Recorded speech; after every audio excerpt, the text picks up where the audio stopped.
All right, we are live. Hello, guys. Welcome to the final team show here on the Blue Abroad YouTube channel. It is Friday, the 7th of August, 2026. Lots of updates since we departed yesterday from the extended team show. So glad to have you with us again. Friday, the final teams are going to be announced in just on an hour. And wow, the Jacob Wiedering question has been answered. So we're definitely going to be getting through that. I've got, I had planned to do a full video with Jake. Didn't quite happen, but I'm going to play you what did happen because we got booted out of Marvel today. So that was fun. I'll tell the story shortly. I've got tickets to give away in this show, and we've got some press conferences to watch. Now, I am aware that Wiedering was announced to be playing in the VFL, and that Fraser confirmed that, but I haven't actually watched his presser. So we're going to watch that. We may even head over to the Saints website and see what Ross Lyon had to say, depending on how we go, and we'll go from there. But yeah, happy Friday, 4 p.m. on a Friday. We don't do many Friday sessions this year. We haven't had too many. But who is here? Hello, Kel, Hunter, Wayne, Kylie. Hello, Donna, Graziella.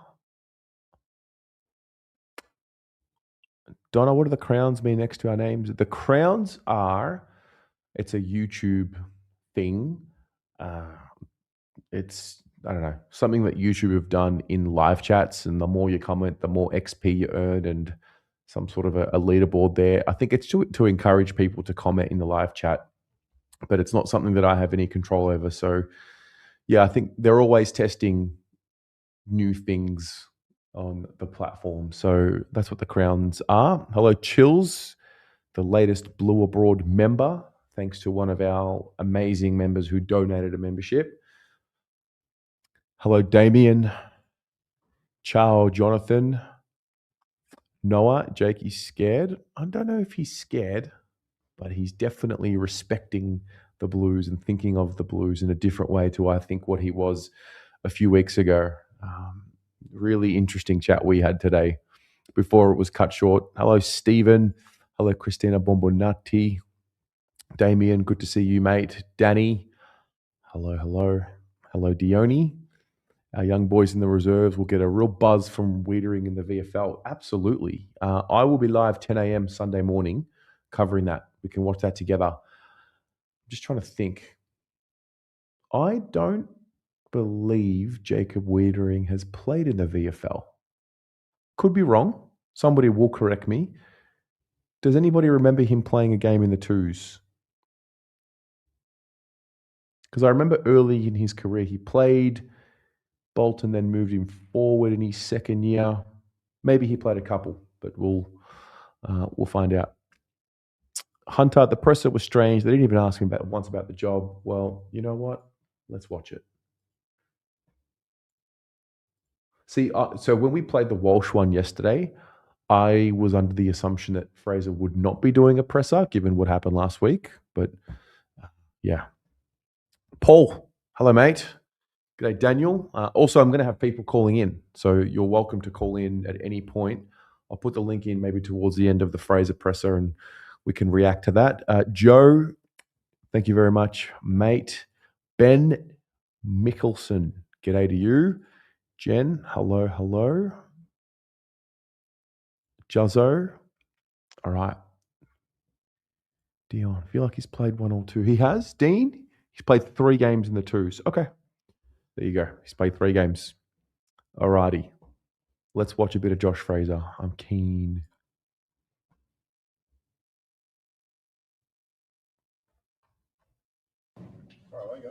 Josh here.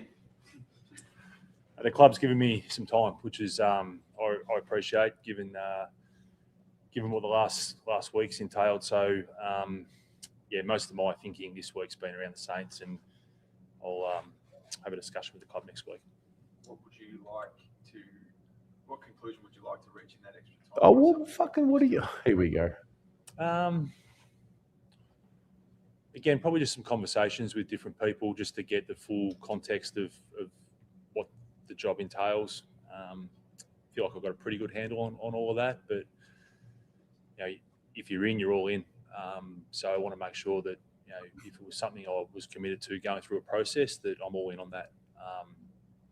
And I'm getting close to a decision. Is the job itself, the coaching job, obviously doesn't seem to be troubling you, given your results? Is it the extra responsibilities, list management, that sort of constructing the program? Are they the things that are harder to reach as a conclusion? I think I'm in a fortunate position where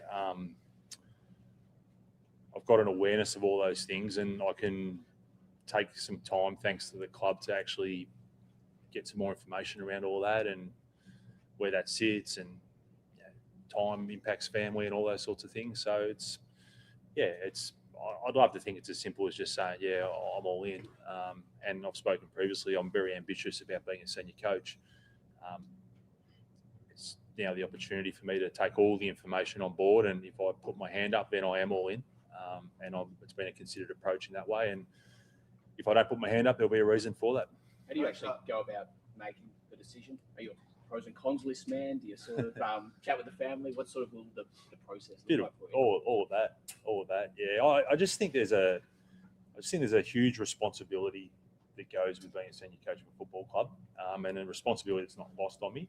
And I think I'd be doing a disservice to a process if I wasn't making a decision based on all the information I can gather. So it'll be the conversations. It'll be maybe reaffirming some things that I already think. Maybe it'll be some of the conversations get me to think in a slightly different way about it. But I'm nearing a decision on it all. So why wouldn't it be now, Josh? If it was, why do you think you might not be ready for it at this point? They're the things I'm trying to figure out. Yeah, they're the things I'm figuring out. Again, I think that the acknowledgement of the responsibility that comes with being a senior coach, and I want to make sure that again, I have all that information, and if I was to put my hand up and go through a process, that again, I'm all in on that and everything that comes with it. It does seem like, listening to your press conference after the game, you said maybe you're not ever really ready to do that job. It seems like you may have come around to the idea more than you had at the start of this process. Would that be fair to say? Well, I think I'm coming to the realisation that you may never know if you're completely ready. And I've always been someone that, regardless of role, I've stayed open-minded to how I continue to get better anyway. So I think that if you were to go through a process and be successful, you'd want to be a coach that continues to find ways to grow and improve yourself. When you hear players like Jacob Wiedering and Sam Walsh just lauding you for the way you've handled it, and the playing group in general, how much does that mean to you? It means a lot. Yeah, it means a lot. I think that there's a lot of people inside our footy club doing a lot of work, and the players are the ones that should really be commended for the results we've been able to get in recent times. But I feel like I've got a strong relationship with our playing group, and I'm appreciative of the support they've shown. Does an evening like Saturday night help against Brizzy? No more or less than previous weeks, and that's not to discredit the performance against the quality opposition. I just think that you guys have probably figured this out with me by now. I don't ride the wave too much, particularly around wins and losses. So I've taken a considered approach all the way through this interim role, and I've done the same with some decision making, and I'm nearing a decision on where I'll be. Josh, how challenging's the last week been? Obviously, with your father, and condolences about that. And thanks. What sort of impact did he have on you as a person, as a footballer, as a coach? Significant. I think we all are products of our upbringing and our parents, and he definitely had an impact on me, that's for sure. So how big a clash is it? How hard is it to not lean into something like that when it is such a significant? It's being built up as an enormous sellout.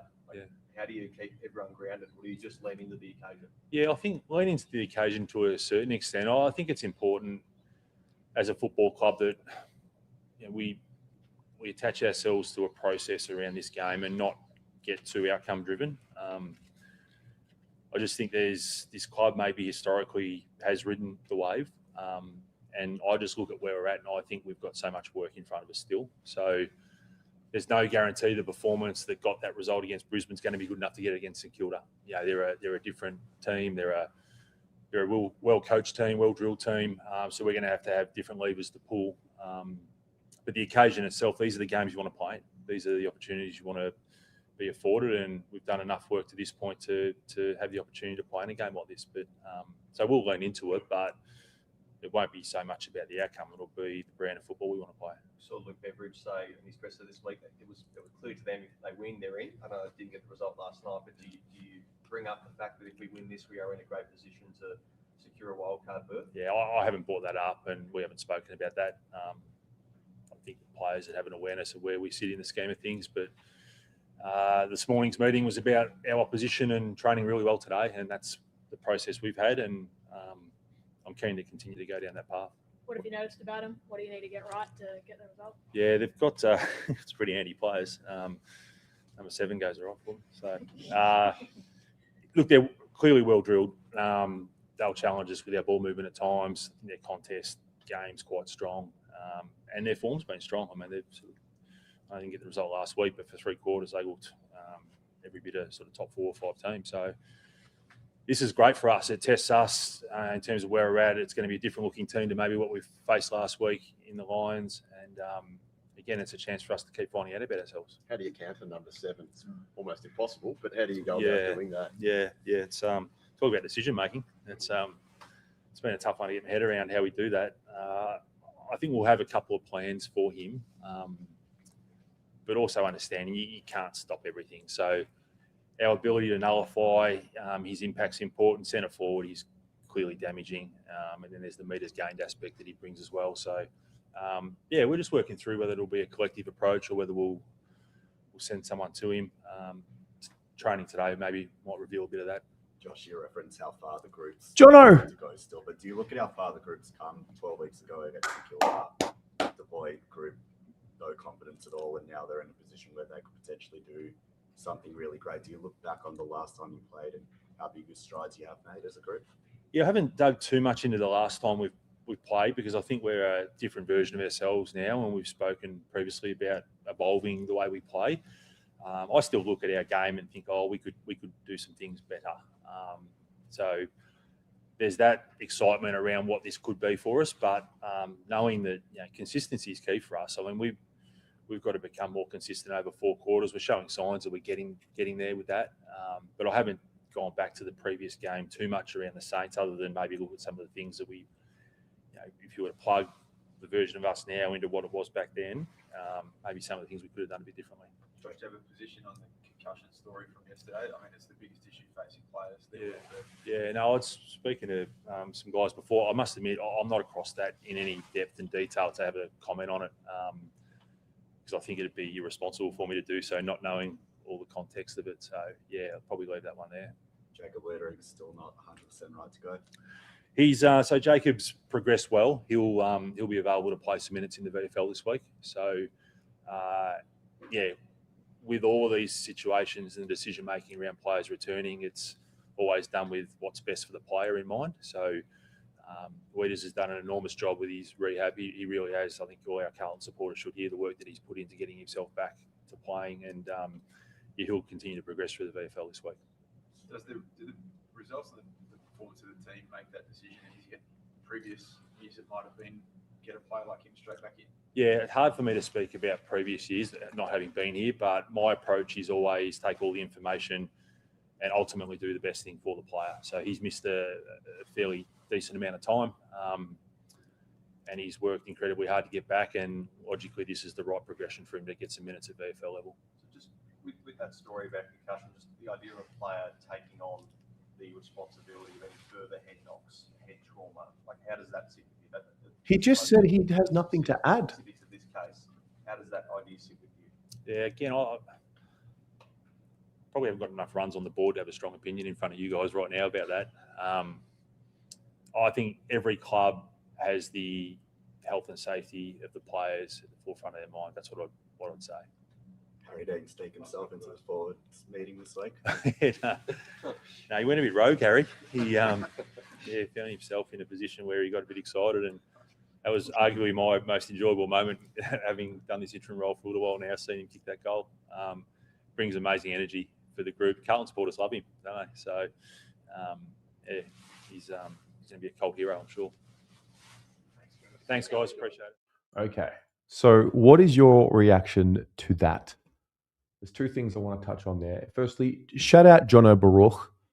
He told me he was going to be at the presser this morning. What I love about Jono and the way that he does it is that he'll go to the presser, he'll just sit there and wait for all the garbage questions, and he'll get a feel for where the press is going, and then he'll ask his question.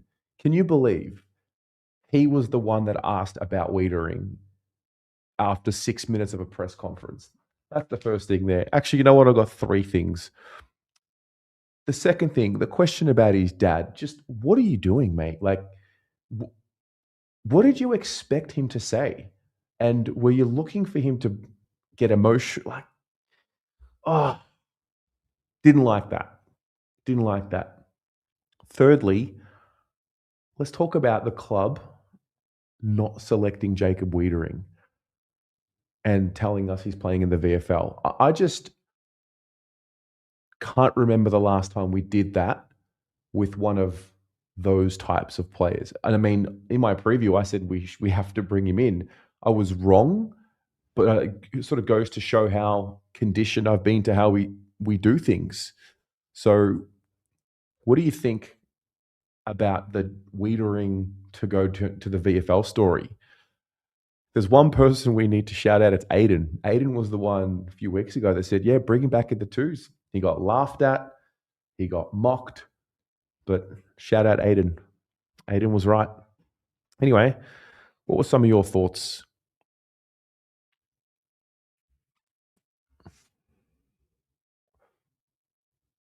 Donna, you like Jono? Yeah, Jono's great. Jono's all class. He is. He even lit up the presser and asked a question that invoked a bit of a smile. Like it was just going nowhere. Dean, the first 6 minutes were disgusting. Yeah. Hunter, you like how he asks the question in a way that encourages the coach to give the info we want to know rather than pushing an angle. Yes. Yep, spot on. Let the garbage men deal in junk and then goes bang with actual footy questions. Jen, Jono was an actual professional with a moral compass. You know what? I'm call Jono.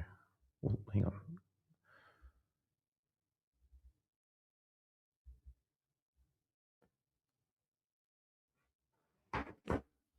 I want to call Jono. Because when you have something nice to say about someone, tell them. Tell them.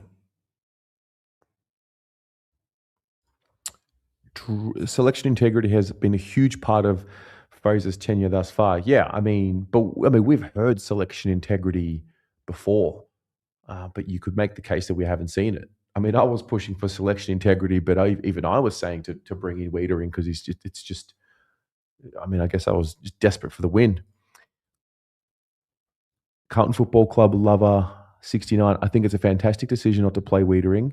We have finally learned a lesson of rushing back players. Yeah. Phil, Josh, what's the other one you run with? Am I worried about what happened with Max King earlier in the year when he played a game against us in the VFL and got injured? I mean, I'm not. He could get injured, Wiedering. It is what it is. But I think, what are you going to do? Not play him? He needs to get some touch. So I'm not too worried about it. There may be injuries that happen to anyone, even who's playing in the AFL. So, I hope not, but we'll see. Sir 98, you're proud of the club. Seems we have grown and put old habits behind us. Andy, smoke there, Terry, with weeders? I don't know. I don't think so. I was wrong about Charlie last year. I know there's a little subsection that think there's something going on with Weeders and he may be on the trade table and all these things. I just think we waited so long to pair Wiedering with another great defender and we've got him and we know it's Harry Dean. And I reckon we're set for the next, 5-10 years. So I'm team keep Wiedering. I think he's going to be great for Harry Dean. That's just my opinion, though. Slobbo, Josh Fraser is so calm. He helps with my anxiety. Yeah. Judd in 2014 was one we put in the twos. I remember that. I reckon that was after a hamstring injury he did when Stuart Cramry pushed him in a way that made the hamstring go. I remember that. Floyd, you love the Wiedering decision for what it means for our own team culture, but also the message it sends to the rest of the league. Yeah. AJC, just selection integrity. We're not used to it. Yeah. Tell Jono from me to Terry, please. What's that, Donna? I'm actually going to call him. He said, give me 5. I want to call him and tell him that we appreciate him. So, but before I do that, someone else has called in. I'll put the link in again if anybody wants to call in, share some thoughts. Danny. Hello, mate. Terry, it's been a minute, man. How are you? Yeah, good, man. We're happy again. Far out, man. I think the last time I came on was after a defeat. I think it was after the St. Kilda defeat or one of those 8 that we copped, man. And I remember you being so furious. You were like, that was the white flag game, and you were just livid. I remember so clearly. I had half a brain to start playing some of the fan cams from that night, but maybe we won't revisit that. Nah, I don't want to revisit that, man. It was actually worse than 2024 because we just kept going down the dumps, and we just knew that it was going to be a season that's going to be cut short, even though we had no injuries. We had a healthy list the entire the first half of the year. Even Matt Carroll was playing. Everyone was playing, and we were pretty bad. And I remember when Vossi got fired, Teza, I think I came on when you had an emergency fan cam session, and I said that it's going to turn so quickly. And long and behold, it did. Like from Sugarhead to, okay, we copped a couple of losses from Hawthorn and Collingwood, and everyone was like, okay, now we should probably shift our focus on Coriander because the honeymoon period is over. And then long and behold, we defeat the 2 teams that we don't usually defeat when push comes to shove and we have to win the game, especially Brisbane's game, man. Terry, I've never seen, I think we spoke about that on Instagram, but I've never seen us play like that since my time supporting the Blues. That was just, I was in delirium, man. It was fucking awesome. But just with the Wiedering chat, man, it's just funny, like how we've just shift narratives from one to the other. Yes, Charlie, I think we saw Charlie kind of half in, half out, but it was such a big superstar that we didn't want to believe that was going to happen. Obviously, we have some cynical people in our fan base that thought that would happen. I certainly didn't. Same with Jesus, I didn't see it happening. With Wiedering, I feel like this is the right way to actually bring him in the team, to be honest. And if we were losing games and then we actually had to have Wiedering for this game for it to have this kind of significance, and then we probably would have played BFL, then it would have been stupid. But since Wade Dirksen is performing so well, and obviously the Lewis Young, how he's chopped out in the ruck and how he's helped us with the structure when Harry's obviously off, he's in the bench, or if he's doing ruck stuff, he's been amazing for us. So I don't feel like we need to rush him back in, and I just don't get this trade talk, man. Like first it was trade Cripper, then it was trade Harry last year for Ollie Foreign. Okay, let's do that, Jay Clark. And then now it's fucking trade Wiedering for what? Now that we have a backline in order, now you want to trade Wiedering for what? Get another key position defender? Sadly, I hope I'm wrong, but sadly, I fear that our trade period may be headlined with rumors about Wiedering all the way through. I mean, how many times can the club come out and say it's not happening, or Wiedering say, no, I want to be a one club player? But I mean, it's also discussion. I try not to get too offended by it. I don't think he's going to go anywhere. I think he's so beneficial for the development of Harry Dean and Harry O'Farrell that I don't think we need to go down that path. I think we can contend sooner than what people think.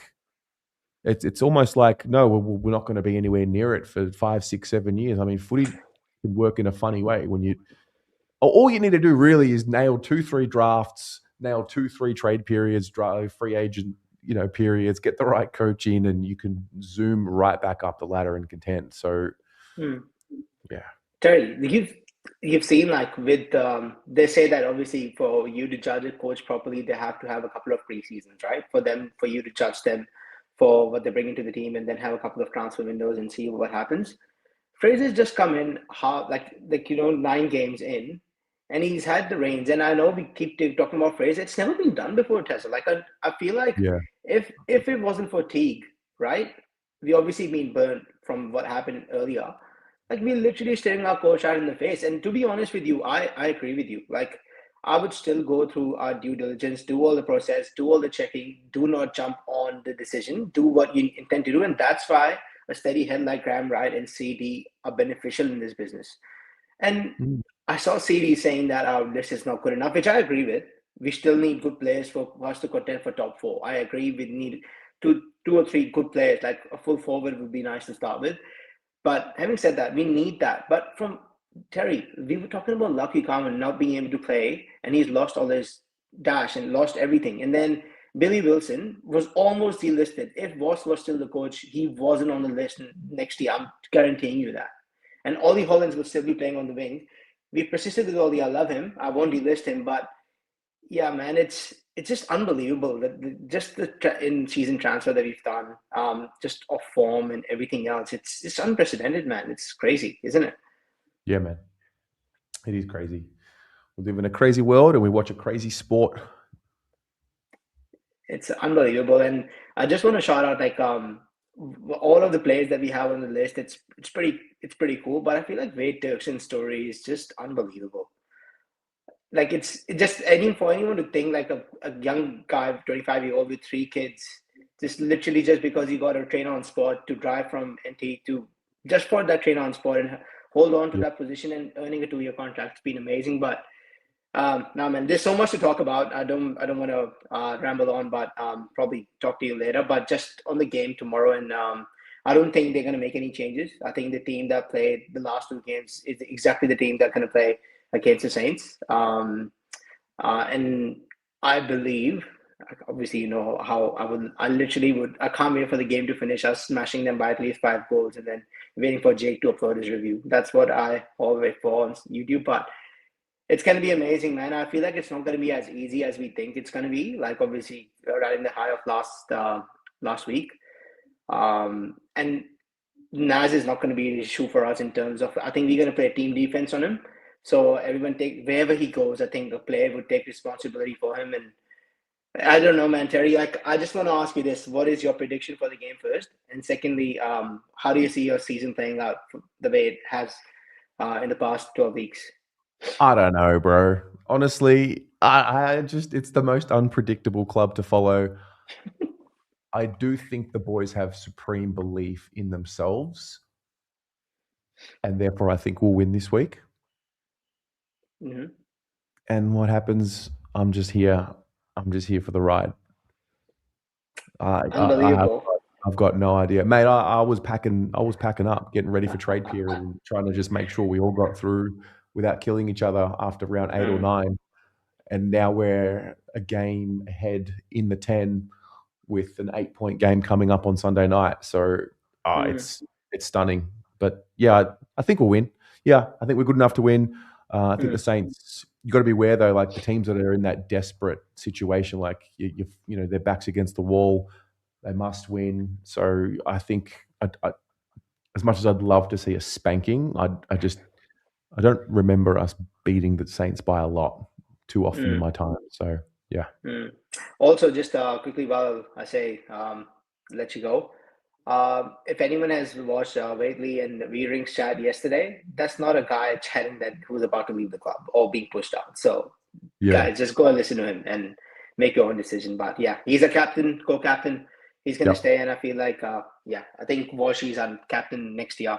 From what I'm hearing, that Cripper's going to give it up. But good luck, man. Nice chatting with you and with the chat, and go Blues. Hopefully we talk to each other after a dub.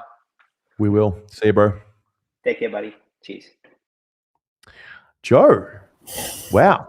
Why not? Let's pop in. What's happening? Oh, Joe on the team show. Yeah, good. I didn't actually know this was on. I was watching something else on YouTube. That video finished, and then this popped up, and I thought, you know what? Let's say hello. What's going on? Good. Just watched Fraser's presser. I just did the exact same. That was the video. That was the video I watched just before this. Can you stay on the line with me? I'm going to call Jono. I just want to give him some props. Oh yeah, absolutely. Hello, Mr. Baruch. aren't you streaming? I am streaming. I am live on the team show. Jesus Christ! All right, what's going on? We just wanted to give you some props for the way you conducted and the way you conduct yourself in press conferences. Thanks, mate. Every man, woman, and their dog were at Carlton this morning. It was the only one that was on, so all the news crews and everyone had sent someone down, and as you can imagine, they only wanted to speak about one thing. Well, what was fascinating was 6 or so minutes went by. No one asked about weedering. You have this amazing ability to not have to want to rush to get the first question in. So you just wait for it all to, everyone throws their paint, and then you're just left there with the best questions. So we just want to say, well done. Thanks, mate. Thanks to everyone. I won't say it's an art form because a lot of those AFL coaches' press conferences are a little bit like merging in traffic, that driving in Melbourne at the moment, but kind of Sydney most of the time, where it's just like you see a gap and you got to go and try and not make it a screaming match. But yeah, a lot of people were complaining that I didn't really give too much today, and I'm just like, well, Jacob Wiedering playing in the VFL for the first time since 2018, maybe. That's interesting, and not coming straight in. So maybe I've got a different lens to what everyone else is looking at for the actual news. But hey, it's just another one. It was good to get back. It was really nice to get back there after a long time not being there. Will you be there for the next couple of weeks as well? If they're on Fridays, then yes. Please note that down, Claire and Will and the Carlton media team. But yes, if they're on Fridays, I should be able to get there. Amazing, mate. Well, I'm just here with Joe. We're just shooting the shit and thought we'd give you a buzz. G'day, Joe. Good shit, Jono. Love to hear your voice, mate, today. I couldn't hear a word of that. Something nice, so it was something nice. But yeah, no, that's all, mate. We just want to say hello and say well done. Appreciate it, mate. Appreciate it, everyone. Thank you all so much for the support. Go Blues.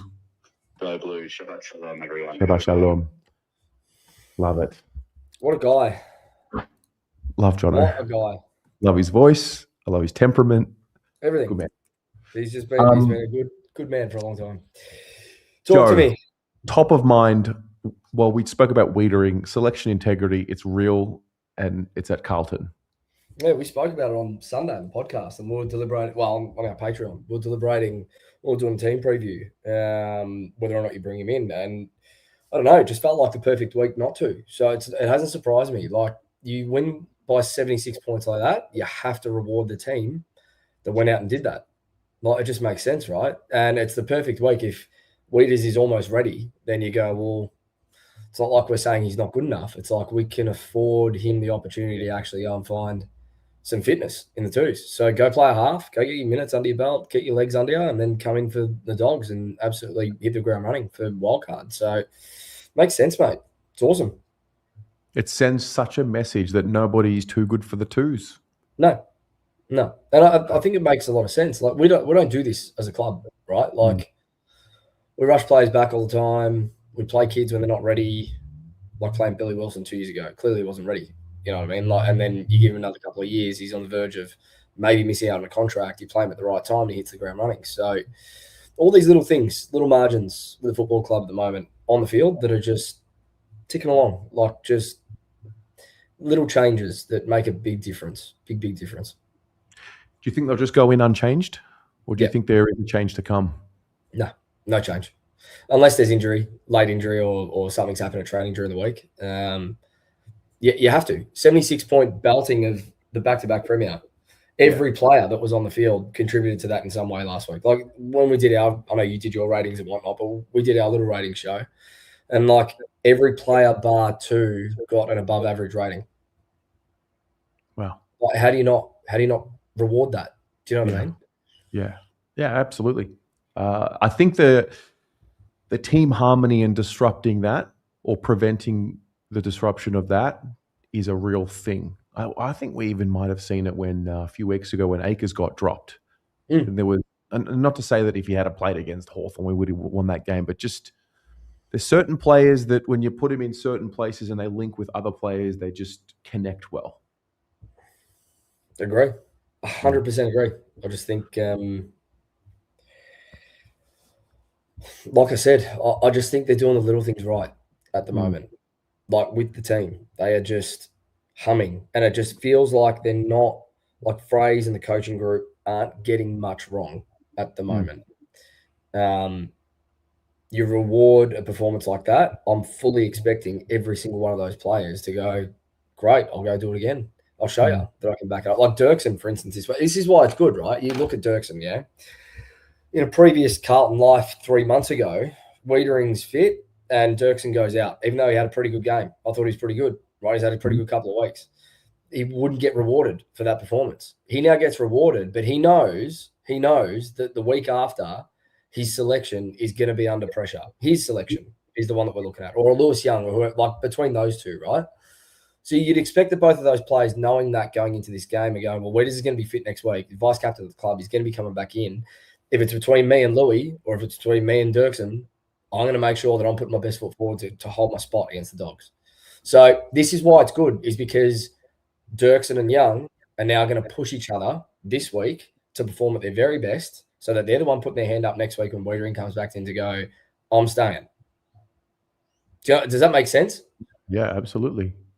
You got pressure on spots. This is what we talk about with selection integrity. It doesn't always mean that the pressure on spots has to come from the twos. That is the perfect example for this week, where the pressure on a spot, you're going to see it on game day between a Lewis Young and a Wade Dirksen in the seniors. They have to perform. Well, the other good thing as well is that the VFL are in the finals mix, so you know it's good for development for whatever's left on the list.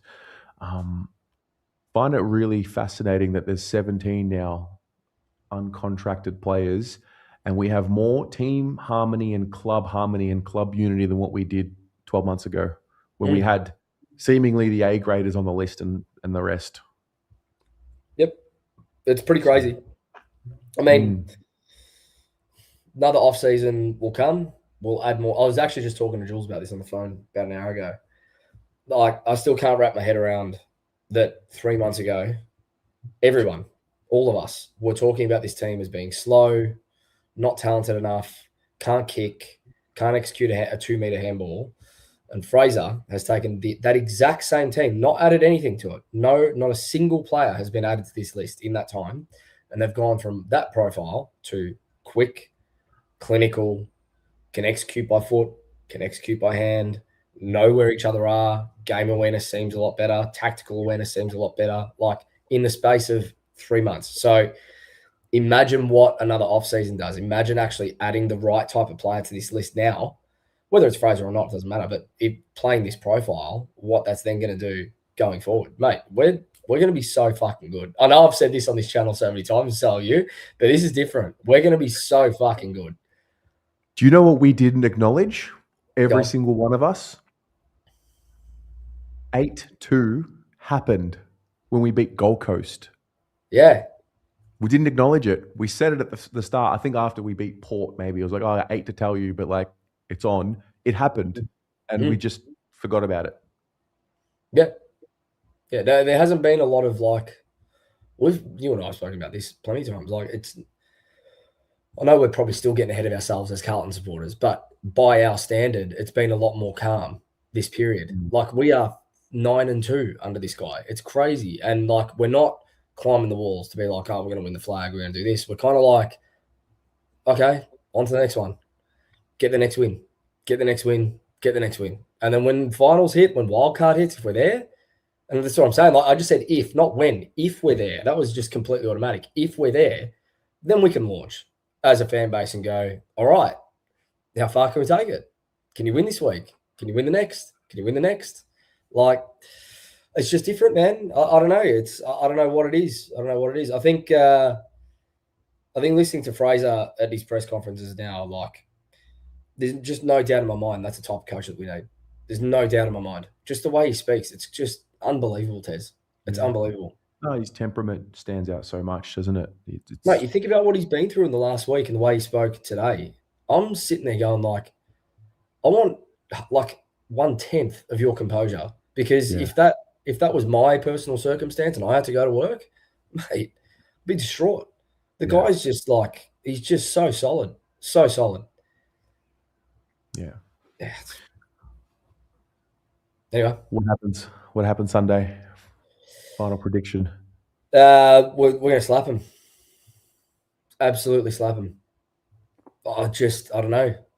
Maybe this is the confidence that comes back to bite us in the ass. But like, I just think that last Saturday was it. Like, it clicked. They know what they need to do.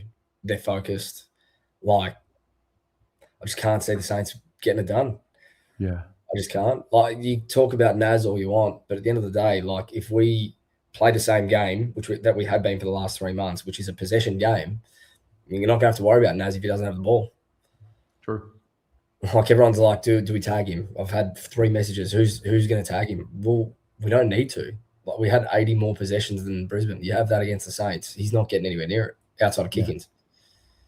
So, nah, mate, I'm so excited for Sunday. Fuck. You'd be the same, surely. Surely you think we're belting them. I don't think we'll belt them. I think we'll win. Yeah. I sense the fear, and I watched them crumble last week in the crunch of the fourth quarter. I watched them crumble. So yeah, I think they doubt themselves. I don't know if they've got full proper belief collectively in what they're doing. I think they've got belief in what they're doing, but yeah, like I said, that fourth quarter turned around and the Sydney crowd got involved, and they just looked overwhelmed. So I just think, like Tip, and to that point, you look at us on the flip side. That was us 3 months ago. Yeah, it's not us now. Like, we're standing up when the game's on the line every single week. Outside of Hawthorn and Collingwood, you make them mulligans, but like every other week when there's been pressure that we've lifted, we haven't like withdrawn into our shells, which is another improvement again in 3 months. It's like the complete opposite to what we're seeing, man. It's crazy. It's absolutely crazy. And another one just for everyone before I go. Fraser is 9-0 with Pitto in the side. Let's not forget that. Hey. Right. So the 2 games we lost, torrential rain, biblical proportions against Hawks. He wasn't there. The week after, Liam Reedy comes in. Pitto's not there. Cameron has a field day. We can't win our clearances. As soon as Pitto's back in the side, things turn around. So something to be said for that. That's the only player that's missed in those 2 losses consecutively. So I think we're going to be all right as long as Pitto's out there this week, which he is. So exciting stuff, man. Early elimination final Sunday. Cannot wait. Belt to ass. Bring it on. That's the way. Enjoy. See you, mate. See ya. All right. I'm going to play my chat with Jake, which was cut short. So we got to Marvel, we got in, spoke to security, got up there. Then another guard came, like, sorry, you can't be here. We spoke to them, like, all right, fine, you got 25 minutes. Started filming, and then 7 minutes later, the security guard comes back, like, nah, you got to go. So our chat got cut short, which was disappointing. However, what I've done is I'm going to put it all together. Where are we? This is what I can show you. This is what is 11:22. The time is for the belt to hit the ass, mate. Stand by. Make sure it's leather, though. You asked me. You into that? So the time is 11:22. The time is for the belt to hit the ass, mate. That's what the time is. Make sure it's leather, though. You asked me. You into that? Actually, do not include that. Don't include that. It's going in. It's on the record. You asked me on Footy Abroad, mate. There's context. Jake Bertoni. Terry. Oh, what's this? It's a bit of Columbia. Ah, it's very sweet. Bringing the good vibes. Wow. Welcome to the Blue Abroad YouTube channel, round 22 preview. At Marvel. Let's just cut to the chase. This is big. This is big. This is the biggest Saints Carlton game that you and I have ever previewed. 100%. And it's by a long way. Well, season's on the line. Spud game. Yes, but no. Because either of us could lose and we could still make it. Yeah. So the mathematics is still there, but I don't know. You just don't want to lose this. No. Now, I've been pretty chill about this game. Do you know what set me off? I don't know. Something I said probably. No, it wasn't you. You're actually fine. So, you know how you tweeted me the shit, here we go again? I thought that was good, by the way. Yeah, it was great. And then I tweeted back he's going to cry in his car. So one of your little sainters. One of my minions that I said. Yeah, one of your little sainters. What'd they do? Made a comment back on my reply to you saying something along the lines of, I know you're mates and I know it's tongue in cheek, but making fun of Jake crying in the car during Spuds week is a choice. Like, pathetic to weaponize Spuds game like that. Pathetic. I'm going to delete those burner accounts. It got me I was this close. I had replies ready. I delete them. I had them ready. But like, pathetic comment from a pathetic fan. Give it back. No, I'll tell you what I'll give. I'll give you the belt. Man, he should have gone. No, it's bullshit because the banter. I just think I love the Spuds game. I love what it represents. It's a shame we didn't get invited to the Spuds ride this year, but that's another conversation. No, we did so well last year. Yeah, we did. So I just didn't appreciate that, and it set me off. And now it's like, in a good way, I think it's proper war. I'm not trying to be nice. Like, pathetic club, pathetic supporters. Apart from you, you're all right. Thanks very much. And you know what? I was at your game last week, and pathetic turnout. So that's the feedback I've got for you, Jake. So that's the video? That's the video. Cool. That's all we need. No, I mean, yeah, I agree with a lot of that.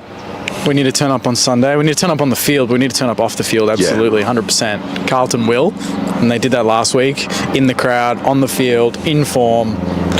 They know the season is close. You know the season is close. You're 1 or 2 wins and you can really believe. Yeah. And we're 1 win away where we can really believe, and it's Sunday. So it's going to be massive. And we're sitting together. We are sitting That's together. another layer to this. Yeah. I've offered both games. You didn't want to sit. really, really regret last time. And I still have it in my head when we did the tips at the end and you thought I was going to tip us by about 2 points. And I'm like, Saints by 37. And you're like, what? What was the margin? 38? 39. So let's hope it's a repeat. See, the difference between you and me, I'll put my neck on the line even if we lose the game. Because, like, what are you going to do? Be like, oh, gotcha, you were wrong. But I turn up in the car, mate, every week. So you'll be in the car, win or loss, after this game? I was in the car after we lost by 111 points to the Bulldogs 3 years ago, mate. You think this is going to keep me out of the car? Nothing keeps me out of the car. We're just looking forward to it. That's all. It's just... I'm actually very excited. Like, I'm nervous, but I'm excited because I don't know what the dynamic's going to be like watching a game with you, because I know you get up and about. I'm a bit up and about at certain moments. I wouldn't say every single contest, but maybe sitting with you, it's going to amp things up a little bit, but it's going to be fun content. I'm not a poke-in-your-face type supporter at the crowd. I'm not the same either. But, like, I'll G up to the crowd. Yeah, I'll be the same. I won't turn to you and go, enjoy that. Oh, no, I won't be doing any of that. I'll have a level of respect and integrity about me. But, so we're filming this Friday. Extended teams came out yesterday. They did. What do you expect to happen from what you guys did? Because Sharman was named on the extended. Dan Butler was, which is interesting because we've got Lake, Campbell Lake, who's been a revelation. Had a great game last week. Did Ryan and Higgins, who are locks. Yeah. So I can't imagine we'd go with the 4 smalls. But I know Butler tends to get hold of Carlton. He always bobs up for 2 Smalls, or 3. they kill us. There's years ago, like the last couple of years, we've brought in Butler specifically for this type of game, and he's always delivered. So maybe we can identify that you don't have 4 of those types of defenders. Maybe, we play 4 and 1 or 2 get off the leash, who knows? But I'd imagine Sharman comes in, and then Silvani was interviewed yesterday, and he said he's just got to tick a few boxes and then he's in. So incredible. Like, That's he's been fascinating. I know it's a Carlton channel, and I mean, a lot of fans watching will understand what I mean, is that he's an absolute warrior, that guy. Yeah. Plays with his soul, heart, with his body, with his soul, everything. And he was, to me, best on ground before he got injured last week. So he'd be top 3 in your BNF. 100%. Sure, yeah. He'd be top 3 recruits of the year. Yeah. He's been sensational. So if he can pull up and just get through the game and compete, that makes us better. Even if he's 80%, it makes us better. So you're not suspecting too many changes? Or if there's any, maybe one? Yeah. Sharman in, and maybe it's a Travalia makes way. He's had a good run. I don't know. It could be one of the youngsters, Boxall maybe. It could be a Caminiti, but I'd imagine we'd want Caminiti for height in the defence. So Sharman in, someone out. And I'm hoping it's not a big name. How's Ross going? Ross? Yeah. I don't know. He's always smiling. He's always in. He masks it. He does a good job. But I watched his presser last week post game, and I thought, this guy's full of shit. And then towards the end, he made a really good comment around the journos that, what opinions have you got? You come in here and you listen to the broadcast on your headphones, then you form your opinion. I quite liked it, even though at the start of his, I don't know, sometimes I think he's disingenuous and he's just masking. He comes things. in and out of presses. He's got his moments where he's like, I don't give a shit about that question, but that's a good question. I'll go for it. Yeah. So he's not good all the way through, but you watch it for those little nuggets that he drops. Yeah.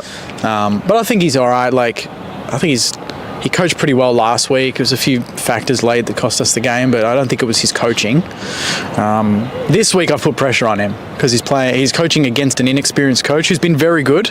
And I do rate Josh Fraser a lot, but Ross has got to show all those years of knowledge, analysis, breaking down the game. Hopefully he can prepare us. Do you think we will see a offensive game? Mm-hmm. Bit of a shootout? 100%. Well, last time you saw what we were trying to do, and we got hold of it in the third. True. Speed on the outside, that's the game. We were trying to play Voss ball still back then. Yeah. So if you're trying to play speed on the game more so now, and we're doing it, I think that suits us a little bit more than when we play you. Normally I'm worried we're going to get sucked into the contest. So there you go. That was Jake and I today. It was starting to brew, but it was good. I felt good being able to just tell Jake how pathetic that supporter was. Tried to weaponize Spud's game. Get out of here. Anyway, guys, we've got 9 minutes to go until teams come out. I did just see something here on Francis Evans. Signed a contract extension, as we know. I might play this little clip here. Francis Evans talking about his contract extension, and then we're going to get confirmation of the teams. Frankie, thanks for joining us. Obviously, great news last week that you'd be continuing on at the Carlton Footy Club for another 2 years. Tell us about that whole process and the decision behind remaining with the Blues. Yeah, very exciting and very grateful for the club. It all happened pretty quickly, so it's kind of nice reward for effort, and kind of nice to do that early so we can put it to bed and just focus on the rest of the season. How much is it, I guess, affirmation for you that you're on the right track and doing the right things? Yeah, it kind of means a lot, the faith the club has showed me, and it's all kind of happened pretty quickly over the past 18 months, but I feel like I've settled into the team nicely and belong, so it's nice. What have been the highlights along your journey at the Carlton Footy Club, and how excited are you that you're sticking around here for another few years? Oh, there's been plenty of highlights. Just getting to know everyone at the club. The people are great, and then kind of the past probably couple of months has been great. So I think the win last week and the win against Geelong are probably the 2 standout wins. So keen to keep building a few more. Obviously, the Brunswick boy that you are, does this feel like home now? Yeah, definitely. Even like growing up, I always came to Princess Park and would see the Carlton play. So it's nice being back home around mates and family. In terms of the footy, mate, obviously such a great win last week.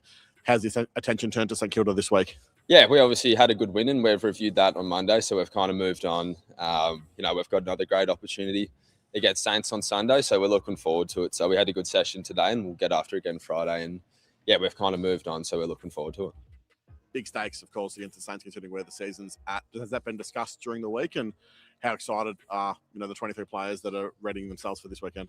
Yeah, it hasn't been discussed, but as we've been doing, it's just week by week and kind of focusing on our process, and the result will take care of itself if we kind of tick off what we've been doing. So, it just started on Tuesday when we were back at the club, getting a good day in, and how we've kind of trained today, and we will train on Friday. So that's going to set us up. Does the forwards line meeting differ when you don't kick 24 goals to when you do? Because that must have been a nice meeting to sit in. Yeah, it was. It was a bit to go through. But yeah, there were that many goal kickers. It felt like everyone kind of chimed in. Even Deanie was kicking them. So, no, it was good. The forward line's going well, and we're kind of all clicking at the moment. And there's a lot of even spread. So it's nice. I feel like we're really dangerous at the moment. I want to ask you about that forward line dynamic. I'll ask firstly about Taylor Byrne. It feels like must be a lot of fun lining up alongside him every week. It is. He's great. The crowd love him as well. But just the energy he brings and the pressure he brings is great. And he's been rewarded the past couple of weeks, which we internally always knew was going to happen. So it's nice for him to get some external validation, I guess. But we all love him and love playing with him. Speaking of love and love in the rooms, Brody Kemp got a fair bit of that last week. He's been toiling away quite a lot. To get that reward on the scoreboard last week must have been a great thing for everyone. Yeah, definitely. But similar to Taylor, he does some unbelievable team first stuff. He's probably one of the more unselfish players we have. But for him to get that reward, he trained so hard on the track, so it's nice for him to get a few goals. But yeah, that's kind of built off his contest and being a good teammate. So we knew it was coming as well. How do you, judge your game each and every week, and what do you base your game on?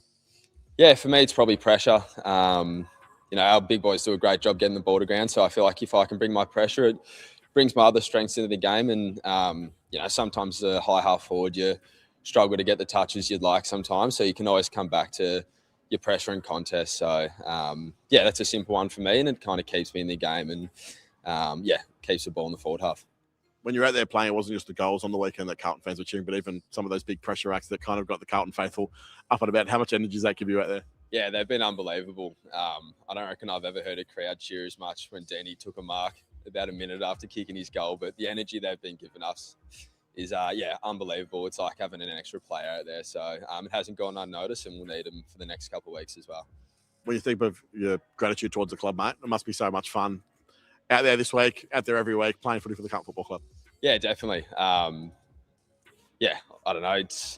You probably take it for granted at times, but the faith they've showed me, I can't thank them enough. And I'm just trying to repay them back. And we're so blessed with the opportunity we've got. So just trying to make the most of it.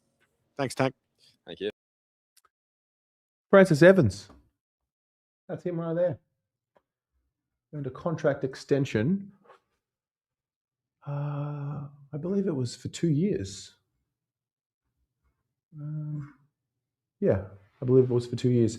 All right, got a few minutes. Aiden, I see you there. We'll wait for the final teams to be announced, and then we will cross to you after they've come out. Before we do that, I just want to remind you, if you weren't tuning in yesterday, that we have a new sponsor on board for the fan cams for the next 3 games. And the company is called Stone Age Australia. Okay. So that's the Instagram page right there. I can also, do that. And as part of celebrating that, so Stone Age Australia, manufacturer and supplier of stone surfaces. So whatever you're doing, whether it's in your kitchen, wherever it is really. And so Harry's come on board for the next 3 weeks, and we've got a promotion happening this week.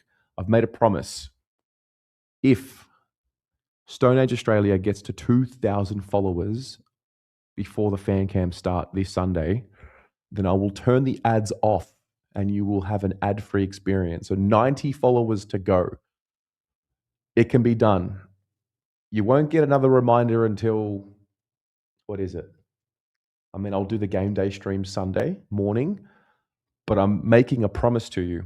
If they get when they get to 2,000 followers, I will turn ads off for the live stream on Sunday night, the fan cams. So that is thanks to Stone Age Australia. And we'll also be doing a massive giveaway over the course of the next 3 weeks for a big voucher, which will double every time Carlton wins for the next 3 weeks. So there you go. I mean, if you don't get ads, great. If you have YouTube Premium, you also won't get ads. But I know that it can be frustrating. The reality is the content is free. You don't have a paywall for the content. That's the trade-off when you have a YouTube channel. Do you put content behind a paywall with no ads, or do you keep it free and accessible to everyone, but run ads on the shows? So that's the pledge there. Stone Age Australia, thank you very much. And we'll go from there. Donna, I just saw you. Oh, Donna, you signed up for the membership. Thank you very much. Welcome, welcome, welcome. All right, we're 1 minute away. Final teams are going to be announced. I will share my screen when that happens, and we will go from there. 7:20 p.m.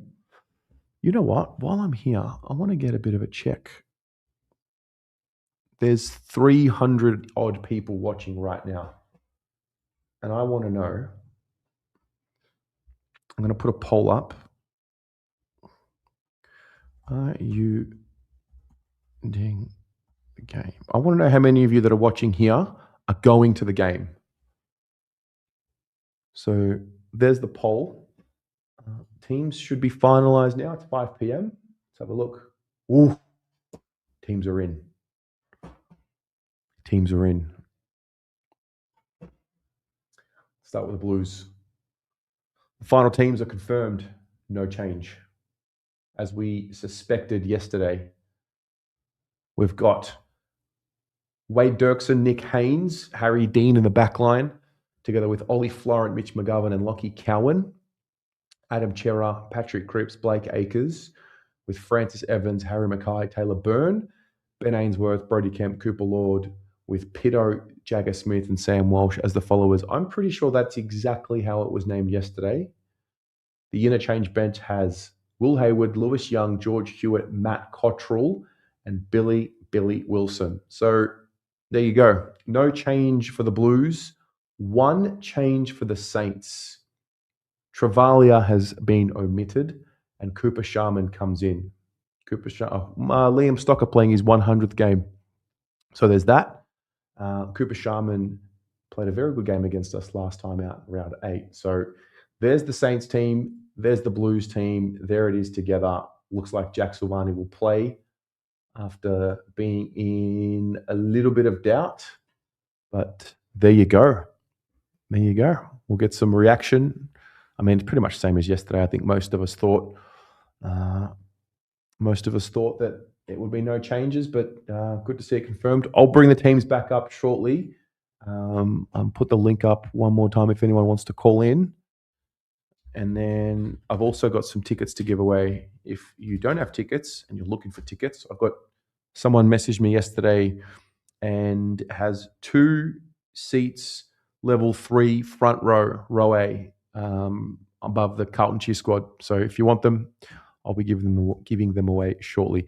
All right, that's the link to call in if you're interested. Aiden, you're in the waiting room, and now you're in. What's going on? Mate, good. Not bad. Great. Weitering's playing VFL. Weitering is playing in the VFL. Yes. I think I said, 3 months ago on another platform that I would have made him sort of earn his spot back through VFL, and I got absolute pelters for it, left, right, and centre. People were questioning me about my opinion, and fair enough, you're going to get them when you put yourself online. And 3-4 months later, unfortunately, I was correct. I would have loved him to see him play, but I think by him not playing for 8 weeks, I think you can't put him straight in. You have to sort of give him a run. Look, it's round 22. His last game was round 12 against Geelong. It's 10 weeks ago. So it's a long time. Yeah. And So I don't know what the plan is, if he's going to be on managed minutes or whatever it is, but obviously got to get some touch. And that's he's got some pretty big opponents coming up in the next few weeks. yeah, that's the other thing too, is that because let's say if we just played him, and if he didn't play well, you already know what people would say. Oh yeah, we shouldn't have played him. We should have played him in the VFL. Or oh, he's shit. Let's trade him. Like all that. And I think what the club's doing now with him, I think it's probably it's reasonable, and I think it should either get him ready for either next week or probably definitely last game of the year against the Fremantle. So yeah, I can't remember the last time we sort of did something like this where we didn't sort of play a big name after a long stint out. Like we just put them in the VFL instead of just throwing them straight in, because you know how we just used to do that. Yeah, So well, I can't mean, remember the last time we did that. I think last year, to be fair, I think we played Kerno when he was not ready to play. We just needed a body in there. Harry wasn't ready to play round one early last year and was struggling. And so like we definitely have form with doing the wrong thing in that regard. But yeah, what it does is it tells the guys in the squad that if you perform well, you get rewarded. you stay in. Exactly, and I think even if he was ready to go, I think it would have been pretty tough to get someone out of that back line, because again they've been performing incredibly well, and I don't like how people now. I don't know where it stems from, the media or anything, but I just don't like the narrative that we should trade him. Why? Off what? Like I get that our back line has held up and it's been incredible, but again, can it hold up like that for 23 weeks across the next 3-4 years without Wiedering? I don't think so. And I think I mentioned to you a few times is that Harry Dean's been playing absolutely brilliant. Like I don't think he'll win the Rising Star, but he'll come close. Imagine him with Wiedering next to him. And imagine what that will do not only to his development, but also O'Farrell and Dirksen as well. Because apart from Haynes and Newman, when he's playing like that, backline it's young. Like it's not like experienced.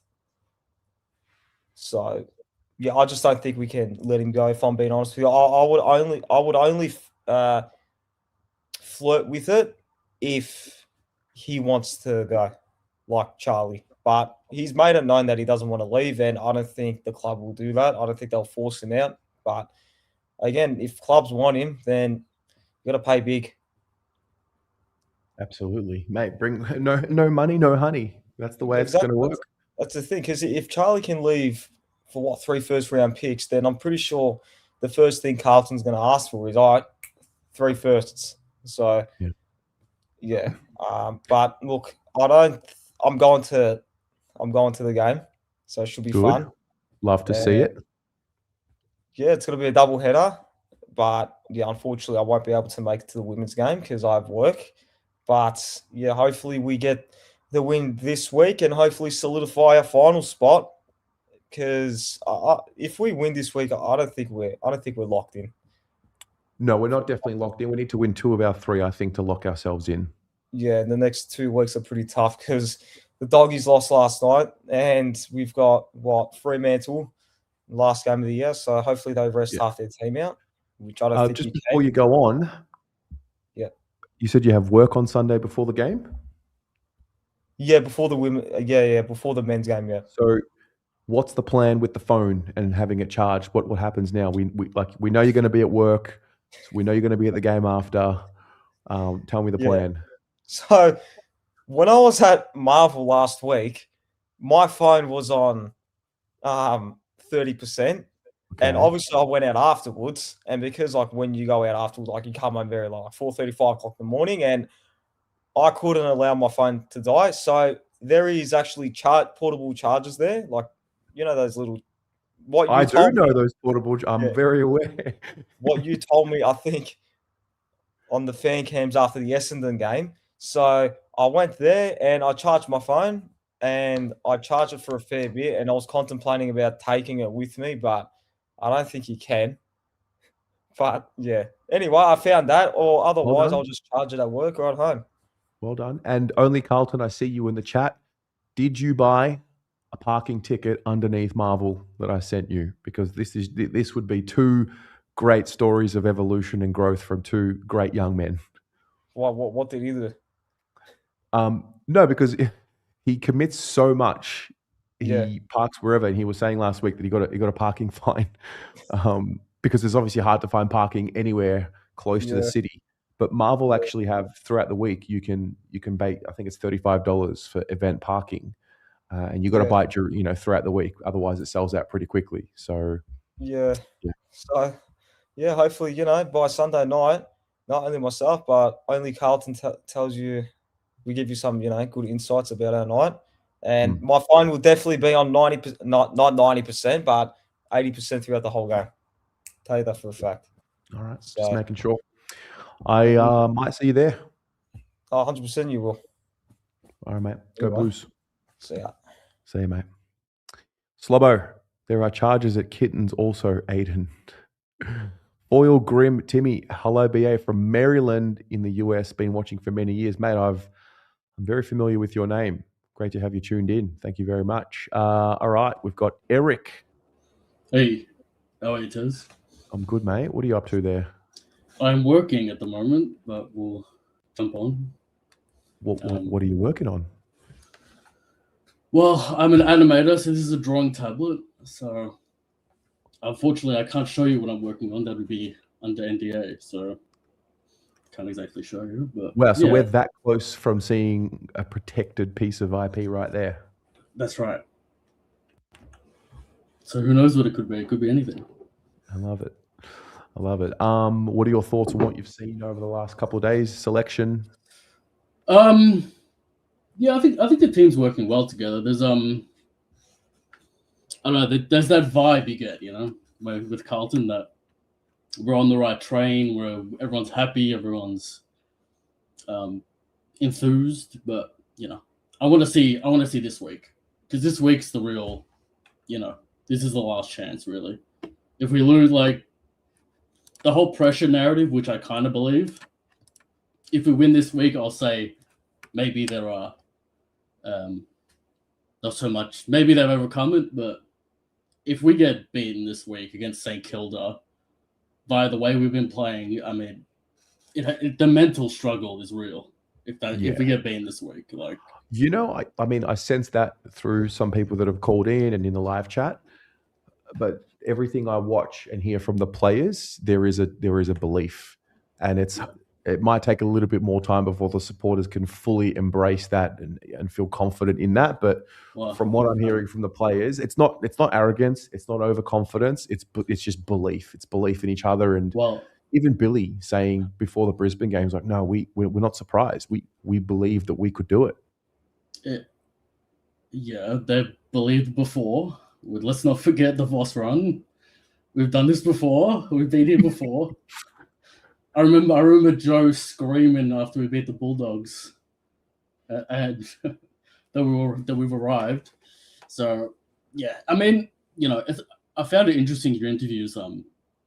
Doc said we didn't really think about it, and then we looked at the scoreboard in the prelim, and then we're like, oh, maybe we can do this, which is kind of like that realization that they're close, and then they just crumbled. So. And it's a little bit concerning as well, because they keep on saying, no, we're not talking about finals. We're not talking about finals. So, like, is that pressure still there in their heads if they think about it? Like, has that been addressed? We don't know until we find out tomorrow. Or tomorrow, Sunday. But, yeah. You making a trip? Nah. I haven't been all year, actually, which is strange. But I should go. Well, what's stopping you from going this Sunday? I only go to home games, really, so I'm not gonna go if it's not a home game. But yeah.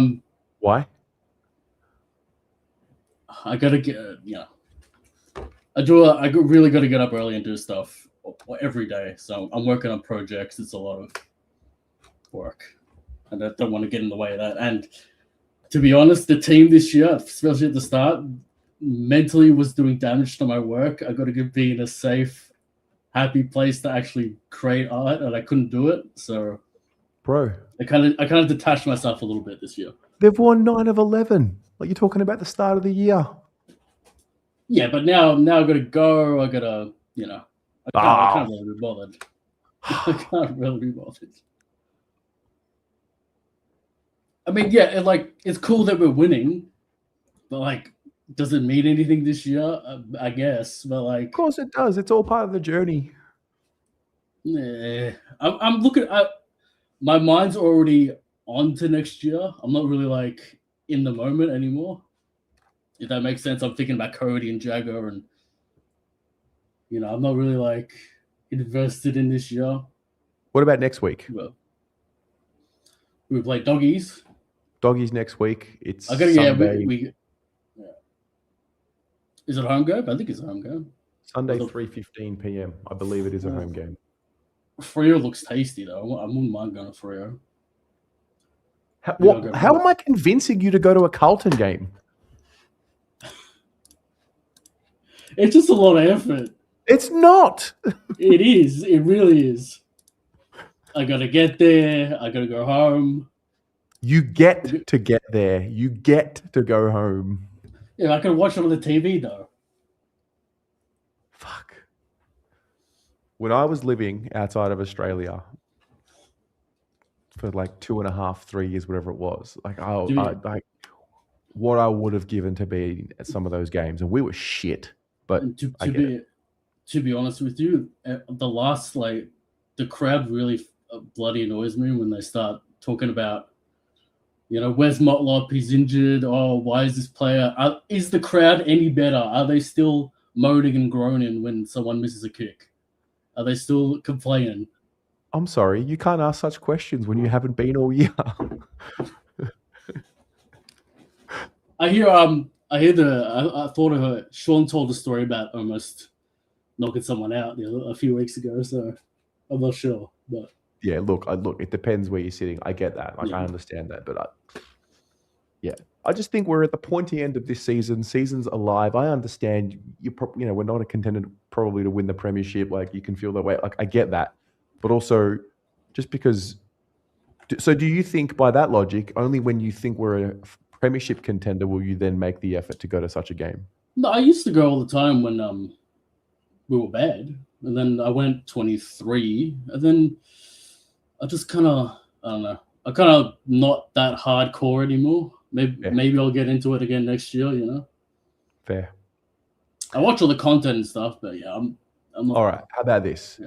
Well, next week's an away game against the Dogs. If we beat the Saints, do you pledge to come to the Freo game, the last home game of the year? Yeah, I'll go to Freo. Promise? Yeah, I'll go to Freo. Say Walla. Walla. No, I love it. Well, what do you think will happen on Sunday before I let you go?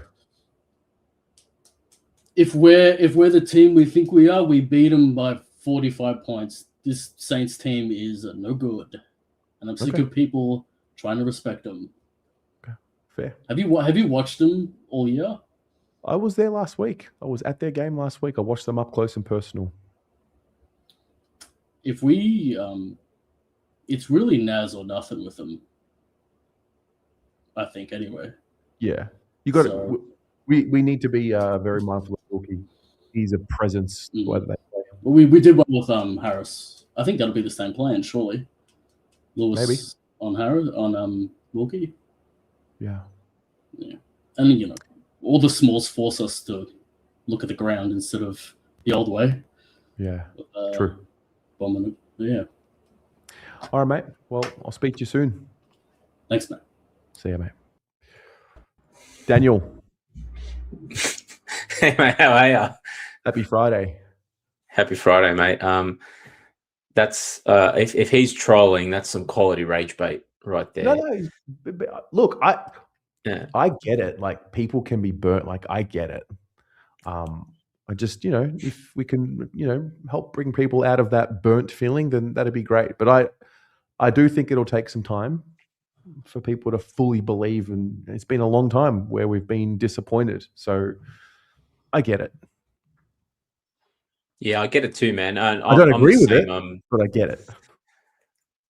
I've been the same, but it's funny. after the Brisbane game, that high, straight away, it was a bit like at 3/4 time, part of me thought we were still going to lose that game. And I was like, oh, we got to kick a goal. And then, you know, Draper had that shot 30 seconds into the final quarter. Here we go. And then he sprayed it out in the full and Kemp kicked the goal. I thought, all right, we should be all right. Another 5 minutes, 10 minutes, don't concede. Jagger kicked the goal. Oh, we were 9 goals up. We need one more. I get it. It's that Carlton PTSD. But I don't know. I was already worried about this game coming up. But as the week's gone on, I'm definitely not getting overconfident cocky. I think it's going to be a tough game. It's going to be a slog, a typical Ross Lyon ball. I'd love to smash them. I can't see it. They've only been smashed once this year, I think, by the Hawks, like 50 points. So they're always in games, even when they lose. They turn it. They basically make it a scrap. So we've got to be prepared for that.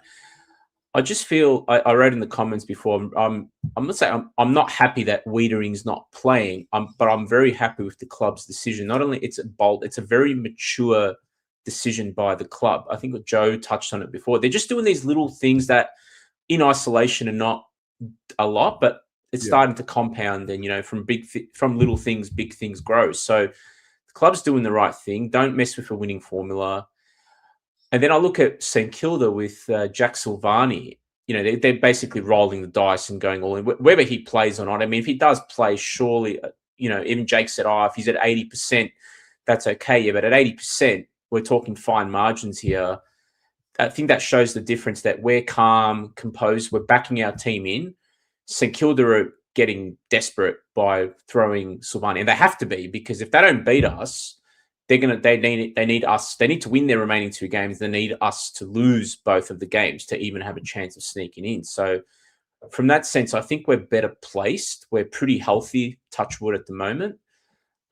Wrapped with no changes. It's don't mess with the winning formula. So no, I'm really looking forward to the game. I'm again, like you said earlier, you don't know what teams you get, what version of Carlton you're going to get, but if we just stick to our guns, stick to the new game plan, I think it'll be a grind for first half, maybe even 3/4, and then pull away.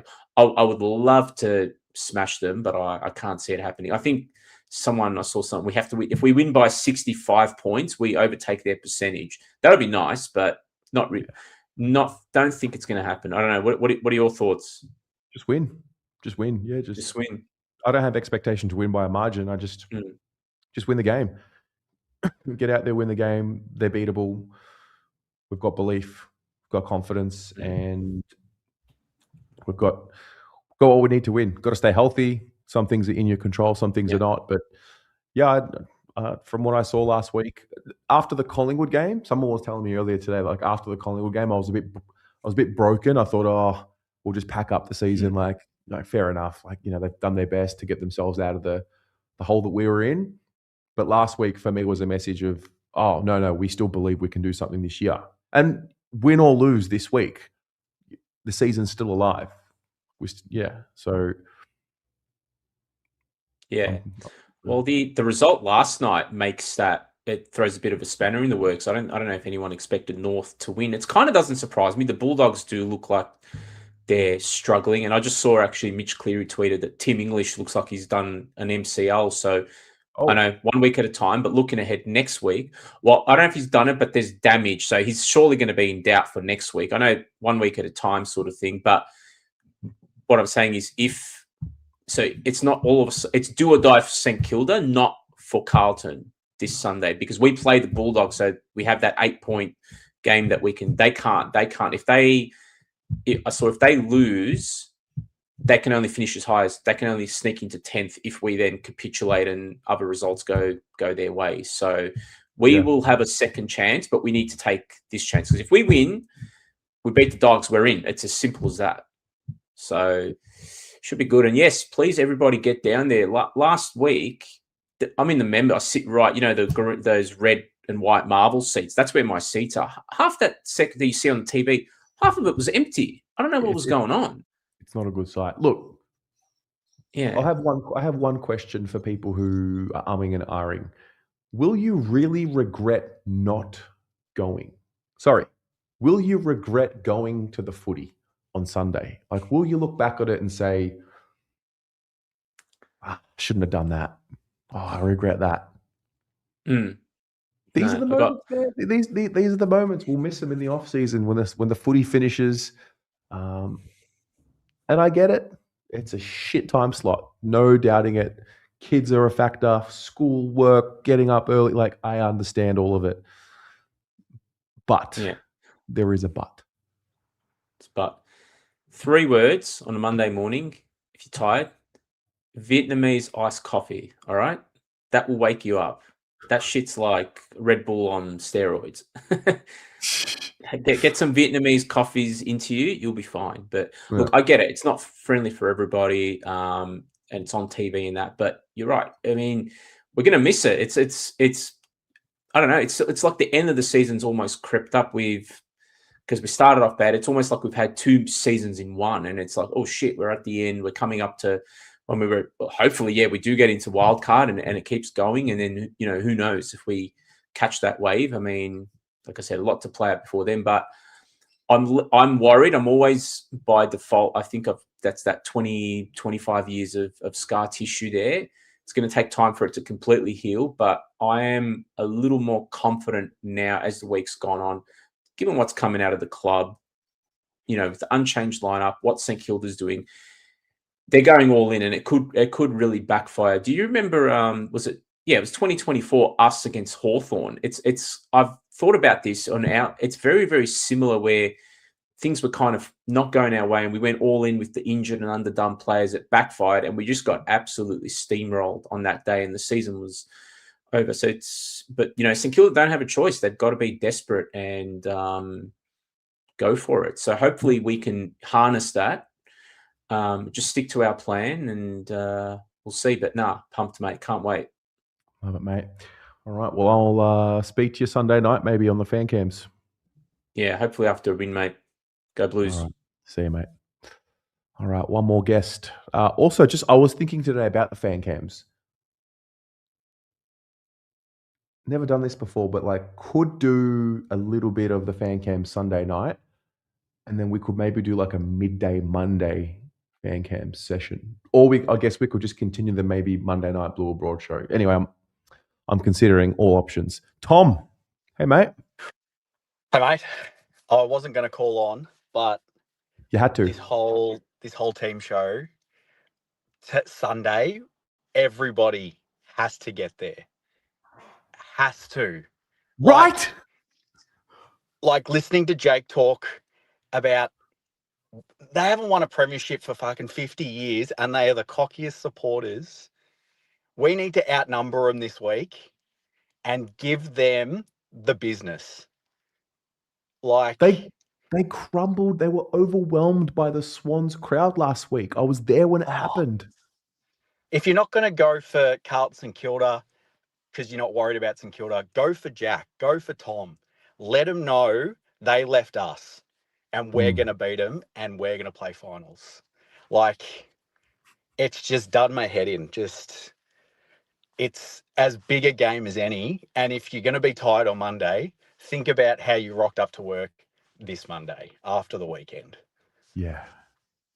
It's just, yeah. I was sitting in level 3 and who I go with is like, oh, we going this week? He's like, we can get tickets on level 1. I'm like, give them to me. I want them. I want those tickets. I want to be as close to this game as I can because it's do or die. And 10 weeks ago, we would have killed for a do or die game to put us exactly into finals. And now we've got guys going like, oh, what happens if Lewis Young has a shit game? What happens if Wade Dirksen drop? Who gives a fuck? Those guys are keeping Jacob Wiedering out now. We got to be there. 50,000 Carlton supporters just giving this shit club the business. That's what we're doing Sunday. There's so much revenge to be had. There's so much based, how we played last time, how it all played out. There's just, I'm glad somebody came in with some pep. I was just like, I'm sitting in my car. I've just finished work and I'm like, nah, someone's got to say something because this is the week. Last week everyone was like, oh, maybe if we're good against Brisbane, we can roll into St Kilda and maybe take a cup. We killed the back-to-back premiers, and now everyone's worried about St Kilda. Nah, fuck St Kilda. Give me Fremantle in 2 weeks when we're going to be on the 3 on the trot. Like, it's just where I'm that Carlton supporter. I'm dreaming big because what I saw last week, I haven't seen for years. That was a message. We believe in what we're doing right now. Yeah, it was. And just before I go, because I know you want to jump off, but everyone's saying that Wiedering is trade bait and wanting to go. I follow the NFL quite intently, and I can tell you, Aaron Rodgers was drafted to the Green Bay Packers and had to sit behind Brett Favre. Aaron Rodgers is one of the greatest quarterbacks ever. And I look at that as like a Harry Dean and Jacob Wiedering situation. We've got a generational talent there, but if he can learn from another generational talent, just think how good he can be. Yeah. And if everyone just wants to get rid of Jacob Wiedering and think, yeah, Harry Dean will take care of it, the kid's 18. He's got to do his apprenticeship still, and he'll be all the much better for it. Tom, I love it. What a call. Oh, love it. Let's just, everyone, I don't care. I've got 3 kids. They know I've got to get there and give Jack Silvani my mind. My wife was like, I get it. So get there and be loud because it's our home game on Sunday. I got no time for the Saints. Good on you. Good stuff. All right. I'll see you there, mate. See you, bud. All right. That's a bit better. Fuck. A tush. Bro, what the fuck am I hearing, bro? Oh, I can't get down to the game because it's late at night. Bro, sleep when you're dead? What's this? Sleep. Because I live, and this isn't about me, I live an hour and a half from the game, bro. I cop parking tickets all the time. Because I'd kill to get to games. There's people overseas, like shout out D. She lives in Thailand, you know? She would kill to get to games. I know people that would kill to get to games. And we're not getting to games because what? Because it's a minor inconvenience. The fuck is this, bro? I actually can't believe that this is where we're at. Bro, we're 9-2 in the last 11 weeks, Terry. 9-2. If that isn't enough, you don't need to be convinced, bro. Just watch the last fucking 3 months of football. You know, we shouldn't have to be telling people to get to games. Fuck. It's great. That's actually just, that's all I came here to say, if I'm being honest. Cheat me up. No, yeah. It's good, yeah. No, like also, I know how much I love the footy and miss it when it's not here. And I just, if there's anyone out there, even one person who gets to the game because they've heard this conversation, it'll be worth it. Because like you'd regret not going, the night we beat the Saints, you know, may or may not happen, but that's the risk you take when you go to the footy. We're going to be disappointed more than what we have been in the last 30 years. Good luck. You can't kill us. Nah, and like it's St Kilda too. You got to go down there and you got to make your voice heard because it's Silvani, bro. It's Silvani. It's De Koning. It's, as much as we hate to admit it, there is a bit of a rivalry there. You know, we don't like these guys. I don't like any of the 17 teams in the comp. You know, I hate all of them. But these guys specifically, there's a little bit there too. So it's their home game. We'll outnumber them. They won't fucking show up. You know, we'll definitely outnumber them. But we have to get down there, bro. What is this? Thank you. I'm glad a few people have come on and said it. Yeah. But also the team's unchanged, but that's fucking culture, bro. I can't believe Jacob Wiedering is coming in through the VFL. Shout out Aiden. Bro, Jacob Wiedering has to get up at like 5 a.m. to be ready to warm up for a game at 10 a.m. on a Sunday. How good.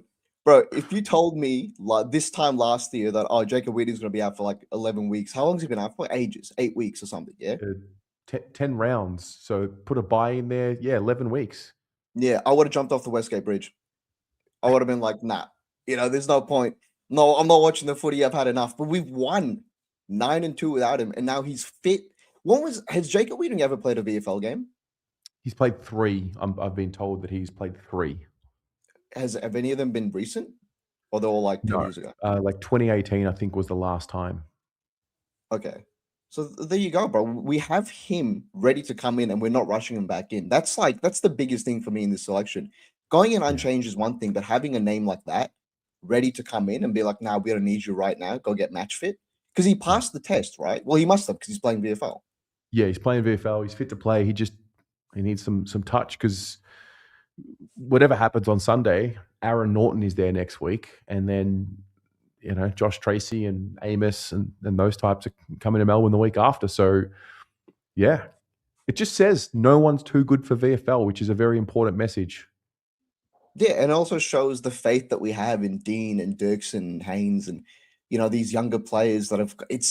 I can't believe it. Like I wanted him to come to the VFL, but I don't think we do it. I think he'll be fit and we'll bring him in straight away. But this isn't. I'm also hearing the narrative as well, like we don't need him at all. He's still our best defender.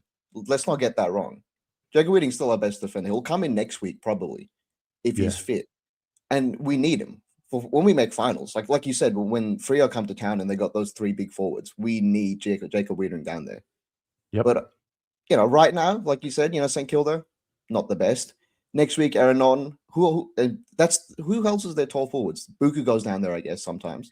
Buku swung forward last night. They played a bit of. Who did they play with last night? Well, they lost to the North, so they can't be that good. They were fucking average last night. I watched them last night. I'm like, how the fuck were they 2 games ahead of us? The Dogs, their forward line. Okay, Rory Lobb plays in the forward line. Aaron Norton, Jordan Croft, Riley West, Cody Waitman, Arthur Jones. Bro, what? Anyway, we'll get to them. I have no idea the players you mentioned, if I'm being honest. They're a relevant club. Honestly, I don't know how Beveridge stays there every year. Every year, I'm like, Luke Beveridge getting sacked, and then he just survives the sacking somehow. Like, he's just always there. Yeah. But the Bulldogs, they're kind of like us at the start of the year. This is another thing, bro. This is another thing that pisses me off. People went to the footy for the first 11 weeks of the season, and now they're like, oh, I'm scarred. Bro, it can't get any worse. That was rock bottom. Yep. That was rock bottom. It can't get any worse, guys. So just get to the fucking footy. You know, I reckon subconsciously we supporters became attracted to like the dark times because Voss days it was like, oh, I'm going to go because I've got to be there for my club. Now we're like in the moment where we're like a game or 2 games away from clinching a spot in the finals, and it's like, it's 7:20. It's unfamiliar territory, huh? So like we're just used to like sucking and moaning. Now that we're winning games, it's like, how do we handle this? But I don't know, bro. I would kill. I used to pray for times like these, bro. To be on an 11 game, 9-2, like it's in a position to play for finals. Where if you told me 3 months ago, hey, Tush, we're going to be, we're gonna have this down form. We're gonna be 1-8, but then we're gonna be competing for wild card. I'd be like, shut up, bro. Shut up. Like, don't talk shit. And now that we're in this position, you're missing out on this run. If you don't, you know what? I don't even care if you go. Do it for yourself. Fuck the club. Fuck supporters. Do it for yourself because you're missing out on this performance yourself. This run because this is gonna happen once. Eventually, and I said this. When we're winning, when we're on that 7-game win streak, like eventually we're gonna lose. I know I used to say we may never lose again, but eventually there'll be a time when we lose, and you're gonna regret not going to those magical 2 months. Yep. And look what happened. We lost 2 in a row, and then we won 2 in a row again. So this is your second chance. We may never lose again from this point onwards. So get on this bandwagon. People are like, oh, it's fair weather supporters only show up when we're doing well. I don't care, bro. Show up when we're doing well, because then we can get up and about. So we have the opposite of fair weather supporters, Terry. It cooks me. Like, how does that work? We're pretty loyal. And to the Saints supporters that do go every week, they're also pretty loyal. That I don't know. I mean, I'll talk my shit about St Kilda, but I really like Jake. Like, I really respect Jake. Like, fuck, imagine doing the St Kilda fan channel, bro. It's beyond like a 30-year drought. It's like an identity. Yeah, well, they just suck. Well, we also, I don't know what it is, and it's just credit to the fans that do show up because we've sucked for ages. Well, all my life we've sucked, and I still go to games. But I can't imagine what it's been like for you or like some of the other older supporters as well. I don't know if it makes it worse if you've seen success and then you experience this drought, or if you haven't seen anything. I think for us that haven't seen success, our first one will be the best of the lot. I think anyway. I don't know. Like. Yeah. Who knows what logic makes sense, but it's the quest for the first time, like the first one. We haven't seen one premiership, so I think at least people who have seen one have the memory if they never see one again. Yeah, no, I'm with you. I'm with you 100%. I think it'll mean more, and the fact that you're documenting this from 2018 onwards, Right, it's fucking amazing. It's great. I watched the interview with Doc, by the way. I'll put my hand up. I was one of the guys that was off Doc for a little bit after the Sydney game when the voice message came out. But after listening to that and everything else he's done in the media, it's just recency bias. But a lot of people that were off him were just shocked by it's just hearing someone speak about the club like that, even though it's 100% true. It's just like, it was just a bit of a shock. But shout out you, shout out Doc, shout out Carlton. We're going to smash these little fucking tin pot clubs. These next 3 weeks, I mean, people say we need to win 2 out of the next 3. Fuck that, bro. We're winning 3 in a row. And then Blues in 5. Wildcard, elimination, semi, prelim, and the grand final, baby. I'm telling you right now, 7 wins in a row. No, 8 wins in a row, sorry. And we're winning the fucking flag. Why can't we? Why can't we? The only thing stopping us is belief. Because I don't want to take up too much of your time. We believe, right? Or the majority of supporters believe after that Brisbane game. Can you imagine what the players must feel like? They're the ones that beat the fuck out of Brisbane. Like they did that. Yeah. A hot Brisbane. Yeah. I'd love to know what, I mean, I smelt it a little bit when I spoke to Billy. But for Billy to talk like that, we know that Cripps is an optimist. Like, they would feel invincible. They must. Yeah, well, you have to be on top of the world. But you just beat, like, if I'm Harry Dean, I'd be there like, bro, I just kept Logan Morris, who kicked like fucking 50 goals last year. Goalless. Kicked the goal myself. Like, I'd be on top of the world. So, and it was a team collective. Like Patrick Cripps, how poetic was it in his 250th game? Didn't really impact the game, Sam Walsh didn't have his best game, so it was everyone else that stood up, and fuck, it's amazing, bro. It's a great time to be a Carlton supporter. Make sure you guys get down to the fucking game. Reserve tickets or not reserve tickets, GA is $27 fucking dollars, bro. If you can't buy a GA ticket, fucking hit me up on Instagram. If you actually want to get down to the game, I'll buy you a GA ticket. Love your work, bro. See you Sunday. See you Sunday. God bless. See you, man. All right, there's 3 in the waiting room that have popped up.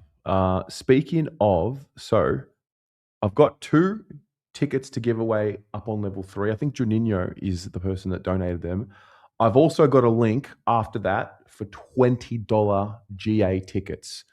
So we've got options here, guys. Ryan. Hey, mate. How you going? Well, and you? Weirdly, I don't know what the hell to feel about this week. We never beat St Kilda, but this feels like the week. If not now, then when? It's going to happen this week. And I'm going to be surrounded by my entire extended family that are all damn St Kilda supporters. And I cannot wait to just chuck shit in their faces. How did you, smart by you, but you became a Carlton supporter how? If you were surrounded by... My dad's Carlton, my mum's whole family is St Kilda. Yeah. Wow. So I went with them last year to the game that we actually won. And I'm like, okay, we're actually building some momentum. I went early this year, and that was an experience. But yeah, this is, I don't know. I've never seen us play like this. I've never seen us feel like this. Yeah. That's the thing. Like, I'm not sure if you've if at any point you felt like this, but like, I've been to a couple of finals. I was at the game in Brisbane years ago. That was rough. But then I was at Melbourne a couple of years ago, and I was at Sydney a couple of years ago, and that was unreal. Like, no one can compete with us with the Carlton crowds when we're on. When the magic unity happens and it all clicks like that, and the supporters are in full voice and all of that, and the boys are playing with confidence, yeah, we're a hard club to stop. I mean, people you talk about the Carlton Roar and being there at those games when we're like that. I'd be fucking shitting myself if I wasn't a Carlton supporter.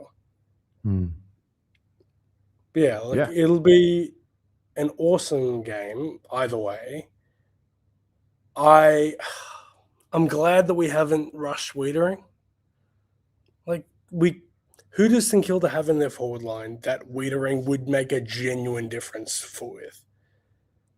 Yeah, we're a better team with Wiedering, but I get what you're saying. Like, yeah, it's not absolutely. Like we are categorically a better team with Wiedering, but St Kilda don't have anyone that make me think, oh shit, if we don't have Wiedering, then fuck.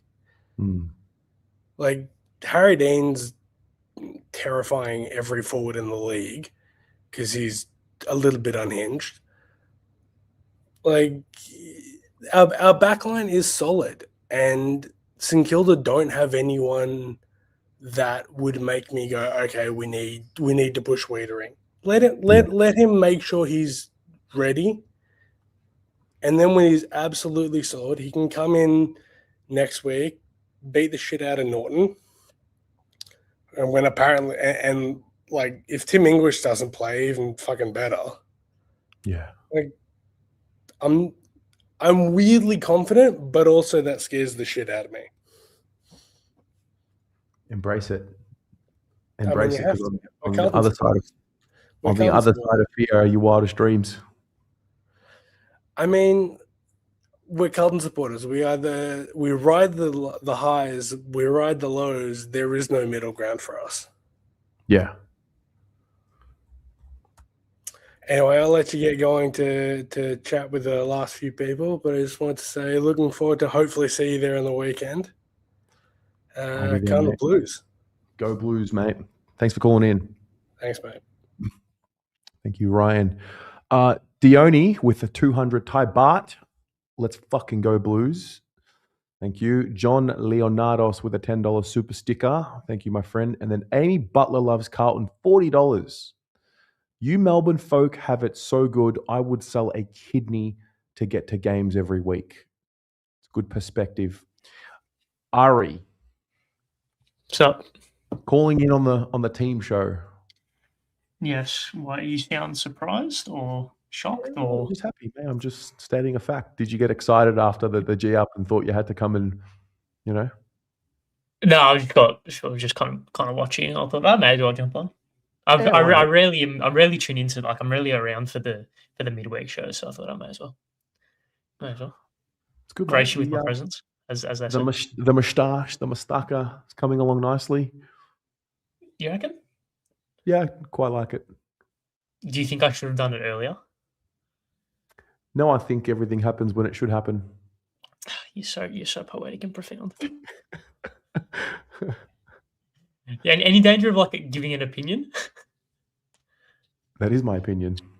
Okay, whatever. How are you feeling about the game, mate? I'm excited. Yeah. Is I'm this the most excited. excited you've been for a game this season? This season, yes. Oh, Yeah. yeah. Yeah, I think I that's don't wear belts. fair. I usually whatever, but I want to wear a belt just so I can take it off during the game. Yeah, right. Okay. So there's my. Yeah, I'll take that as a very excited then. I'm I'll very take that as excited for the game. Yep. No, amazing. Love it for you. I mean, this we're alive, Ari. Win or lose, we're alive. Like, this is what being a supporter is all about. Just to be It is. alive. Games of consequence. And the juxtaposition, normally we have, every team has games of consequence at the start of the season, but normally we've had them at the start, and then at the end it's kind of faded away. Whereas this year was the opposite. We had the whatever games at the start, and now we've really hit the form, which is good. What do you reckon, crowd? Because obviously they've got 3 supporters, and it's a Sunday night, so 2 of them will rock up. Honestly, if I see less than 40,000 at the game on Sunday, I'll be disappointed. Interesting. Fair. Last week they had 32,000 for the Sydney game.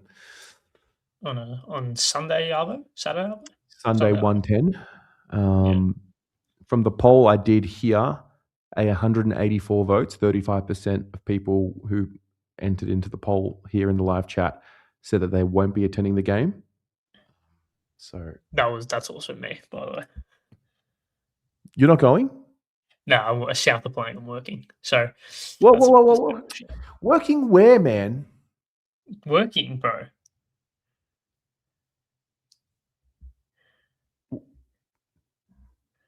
Mate. Work.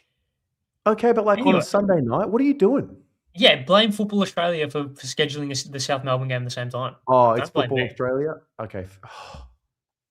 Blame them. Fine. Fine. Okay. Mate, I'll Australia pay Cup round of 16, South Melbourne, Fremantle City. Get down. Like, well, don't get down. Go to the Carlton game, but watch on replay after. that. You've changed. But like I get it. This is your career. Like I get it. It's an important For what it's worth, I missed the last St Kilda game as well because I was also working, but we lost. So I don't know if that's a good or bad omen. Yeah. I'm not sure. I'll watch it this time. I'll try and watch it while I'm working this time, though, so it's okay. Okay. Wait, so next week and the week after, you're working as well? No, I'll be there. I am going overseas for wildcard though, so for the finals up to the grand final. So Yeah. and I don't know. Speaking of that, I don't know if you've done the ladder predictor, but a stupid question you definitely have. If Collingwood and Carlton both win, it basically confirms a Carlton Collingwood wildcard in some respect. If Carlton beat the Dogs next week, Yes. I think Collingwood need to lose this week though for that to happen, right? no, win. Okay. I think win. We'll get to them in a minute. Yeah. We'll get to them. Don't worry, I'm well aware of how that is playing out and how we could be meeting. That would be. Imagine that. I can imagine it. 1 week Yeah. at a time. 1 week at a time. How many minutes in the VFL do you reckon Wiedering will play? Over or under 30? Over. You reckon? Yeah. I reckon it's gonna be like a quarter. And just like get him out for the There's no way he's gonna play full game. No chance. No, I mean I think he'll play. I can see them bringing him off 10 minutes into the third quarter. If he can't get through a quarter on No, I don't think it's Sunday, about. I don't think it's about not him getting through it. I think it's just about kick the legs over. He's all right. We're just Okay. because apparently he's been training for the best part of a couple of weeks, right? So couple of weeks. Yeah. I would say he's been back in full training for 2 to 3 weeks. yeah. So I would say maybe 30 was a bit generous, or a bit under. So I'd say I'd be shocked if he plays over an hour. Yeah, no, I'd agree with that. Like I'd say he's at least a half of footy, and then bring him out. Fair. Hmm. Fair enough. So, no, looking forward to it. Looking forward to watching it. Well, I'll be looking watching it forward with some to it. Carlton supporters, so it's all right. All right. Well, good luck on Sunday. Hope the Elas get it done. See, mate, I like it even more now. I'm really tapping into my Greek hair as well. You're You're next, looking really Mediterranean. Really Mediterranean. mate. Like Carlton this week. You have one life. Just live all options. Explore all options. I think I like I like the operation you're running with at the moment. Thanks, mate. I was watching back and the buzz cut error was axed in hindsight for you, I reckon. I think it lasted maybe 1 year too long, Fair. Yeah, fair. but you live and you learn. Of course, you can't get to the right answer without going through all the wrong answers first. That's right. And we've gone through all You the wrong can't- answers as Carlton people, and now we're starting to get some right answers like Wiedering Exactly. playing in You the can't get to the Fraser without going through the Voss. Yes, Yeah, that's right. but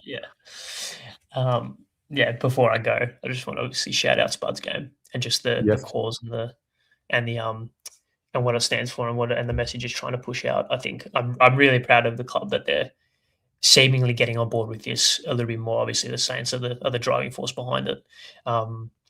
So yeah, really proud of the club and proud of the AFL community that we're getting behind it, and hopefully we can push this on into bigger and better things because it's a very important cause that needs as much awareness spread on it as possible.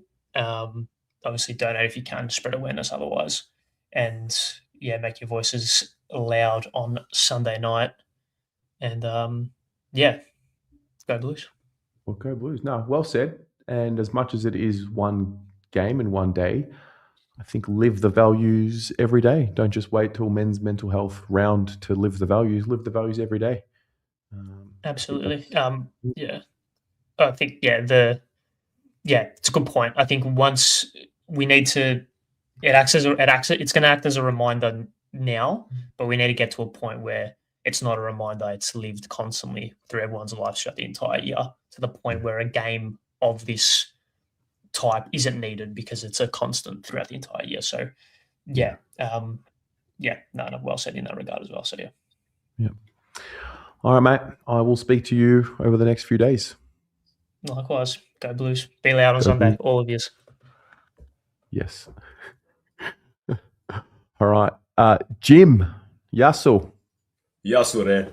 What's going on? 3 Greeks in a row. Eh? The Greeks, mate. The Greeks are taking over. Yeah, popping up everywhere with moustaches. Nice stash, Ari. It's a good one. Consolidate this week, mate. Just get it done, hey? Yeah. Just win.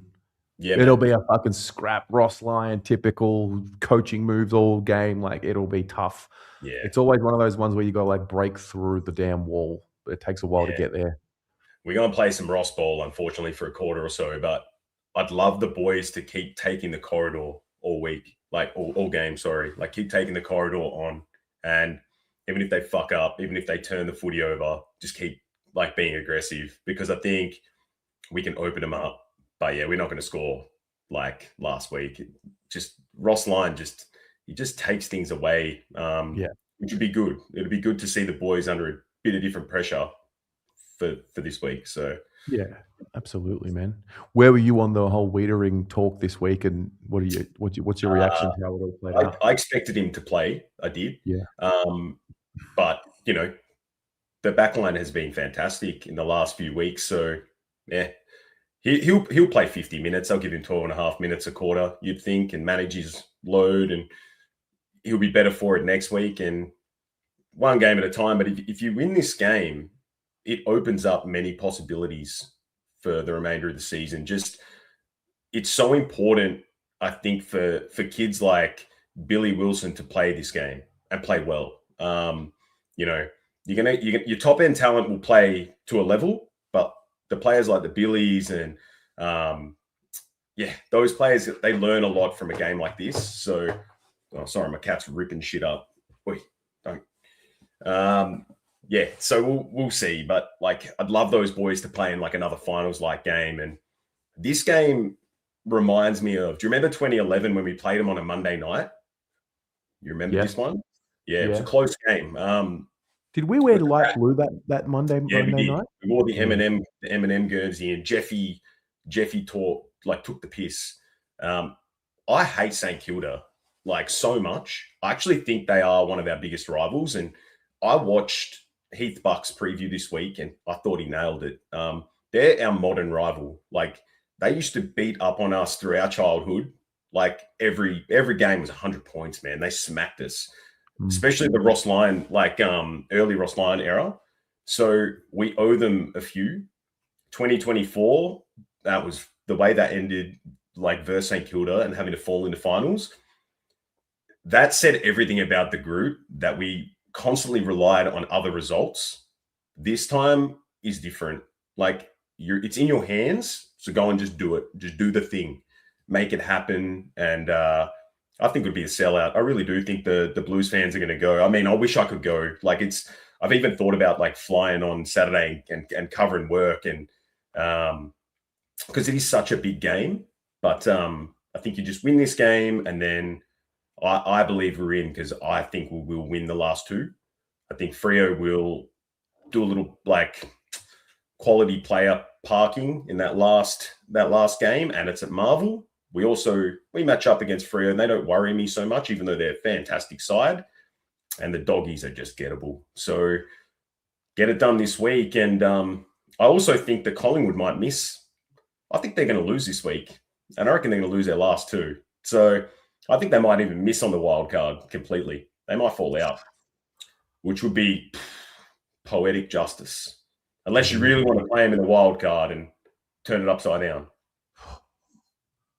They've won 11 games. Yeah, 11 and a half. They've got 11 and a draw. Yeah, I think 12 will get you there with maybe a reasonable percentage. That might matter, but you can do ladder predictors or whatever. It doesn't really matter. Like, Collingwood have that many outs this week, and West Coast, they're not that bad anymore. If you watch them, they're actually quite okay to watch. So yeah, I think they can do the Pies, and if that happens, it'll be fucking hilarious. So yeah. Anyway, if you're a bagger watching, get to the game, because this is like a huge game, especially for this group now, and for Fraser, and for just the future of these like young players. They need to win these games. They need to be in them and win these games. So Yeah. Anyway, just get it done. Love it, man. This is what footy's all about. Thanks for calling in, bro. Anytime, man. Look after yourself. You too, man. See ya. See you, dude. All right. Wow, that's great fire up late by the Blue Abroad faithful. Love it. All right. I'm going to give away 2 tickets. Juninho is in the chat. He corrected me. Juninho, if you're in the chat, please confirm where these tickets are. 2 together, level 3, row A at the front. I believe they're behind the goals. And so I'm going to do that now. What you need to do, if you would like these 2 tickets up on level 3, row A, you need to just do the word interested. Type the word interested if you want the 2 tickets. Type it now. Juninho, yes, thank you. Similar to yesterday, I'll have my tool here that will extract those of you who wrote the word interested, and then you'll just need to get in touch with me. If you're not going to come to the game, don't type the word interested, please. Let the tickets go to someone who's actually going to take them, and we'll go from there. So you've got a few minutes. I'll leave it there. And then if you don't win the tickets, but you still want to get some tickets, I've got a link for $20 general admission tickets, which gives you access to both the AFLW and the AFL game. So there's a few options there. So if you want the 2 that I'm giving away, type the word interested, and I will spin the wheel-ish. Hey, Jed. Good to see you, mate. StreamYard.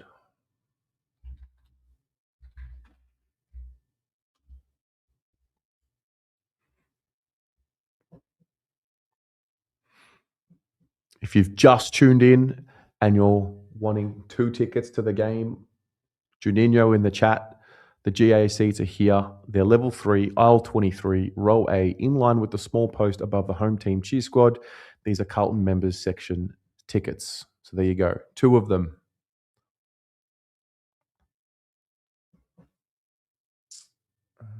Final teams.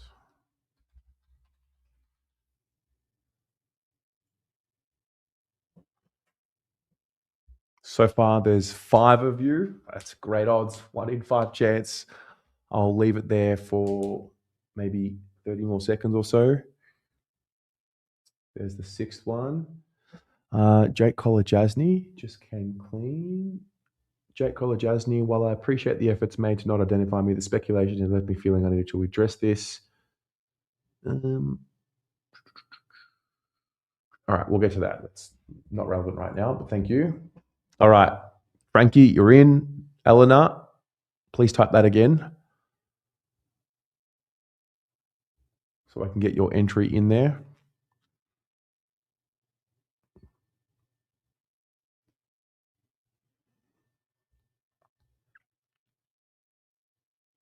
All right, that's it. Gotcha. Just one entry per person. I mean, it won't let you do it more than once. All right. There's 8 of you. Now, if you are the winner, I need you to get in touch with me so I can point you in the right direction. Good luck. Good luck to everybody. And the winner is... Lemon Pop Animations. Congratulations. I think I've got your details. I think I know exactly how to find you. You have won the 2 tickets. Juninho in the chat, thank you very much for donating them. Appreciate you doing that, looking after some Carlton supporters. So that goes to you. Now, I have got something for you. I don't know if this... Let me see. I don't know if this link's going to work in StreamYard, but let's have a look.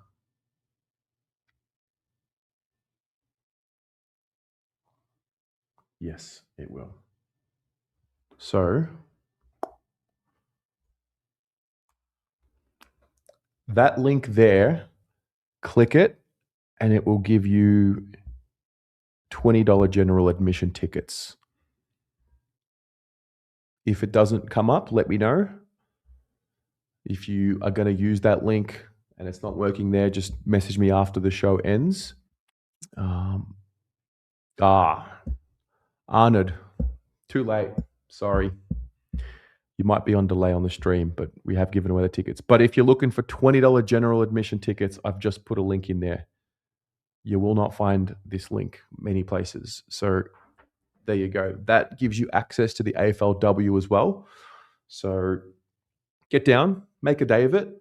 Or if you are, on the fence about going because sleep might be an issue, use that time during the day wisely to have a disco nap, get an hour in, and then you know that you'll finish late and you'll know you'll be able to catch up on sleep. So anyway, that is that. Just an update on Stone Age Australia. 1,916 followers on Instagram, 84 short. Looks like we've got ads up on the fan cams. Anyway, we will leave it there. Yeah, we'll leave it there. I don't really want to talk about Jake Colajasny right now. Just want to talk about the Blues. I think we'll leave it on that note. Anyway, thanks for tuning in. Thank you to Mr. Cabinets for sponsoring the show. And I will see you all Sunday morning here on the channel. I'll be doing a live watch along for the VFL. Take care. Go Blues.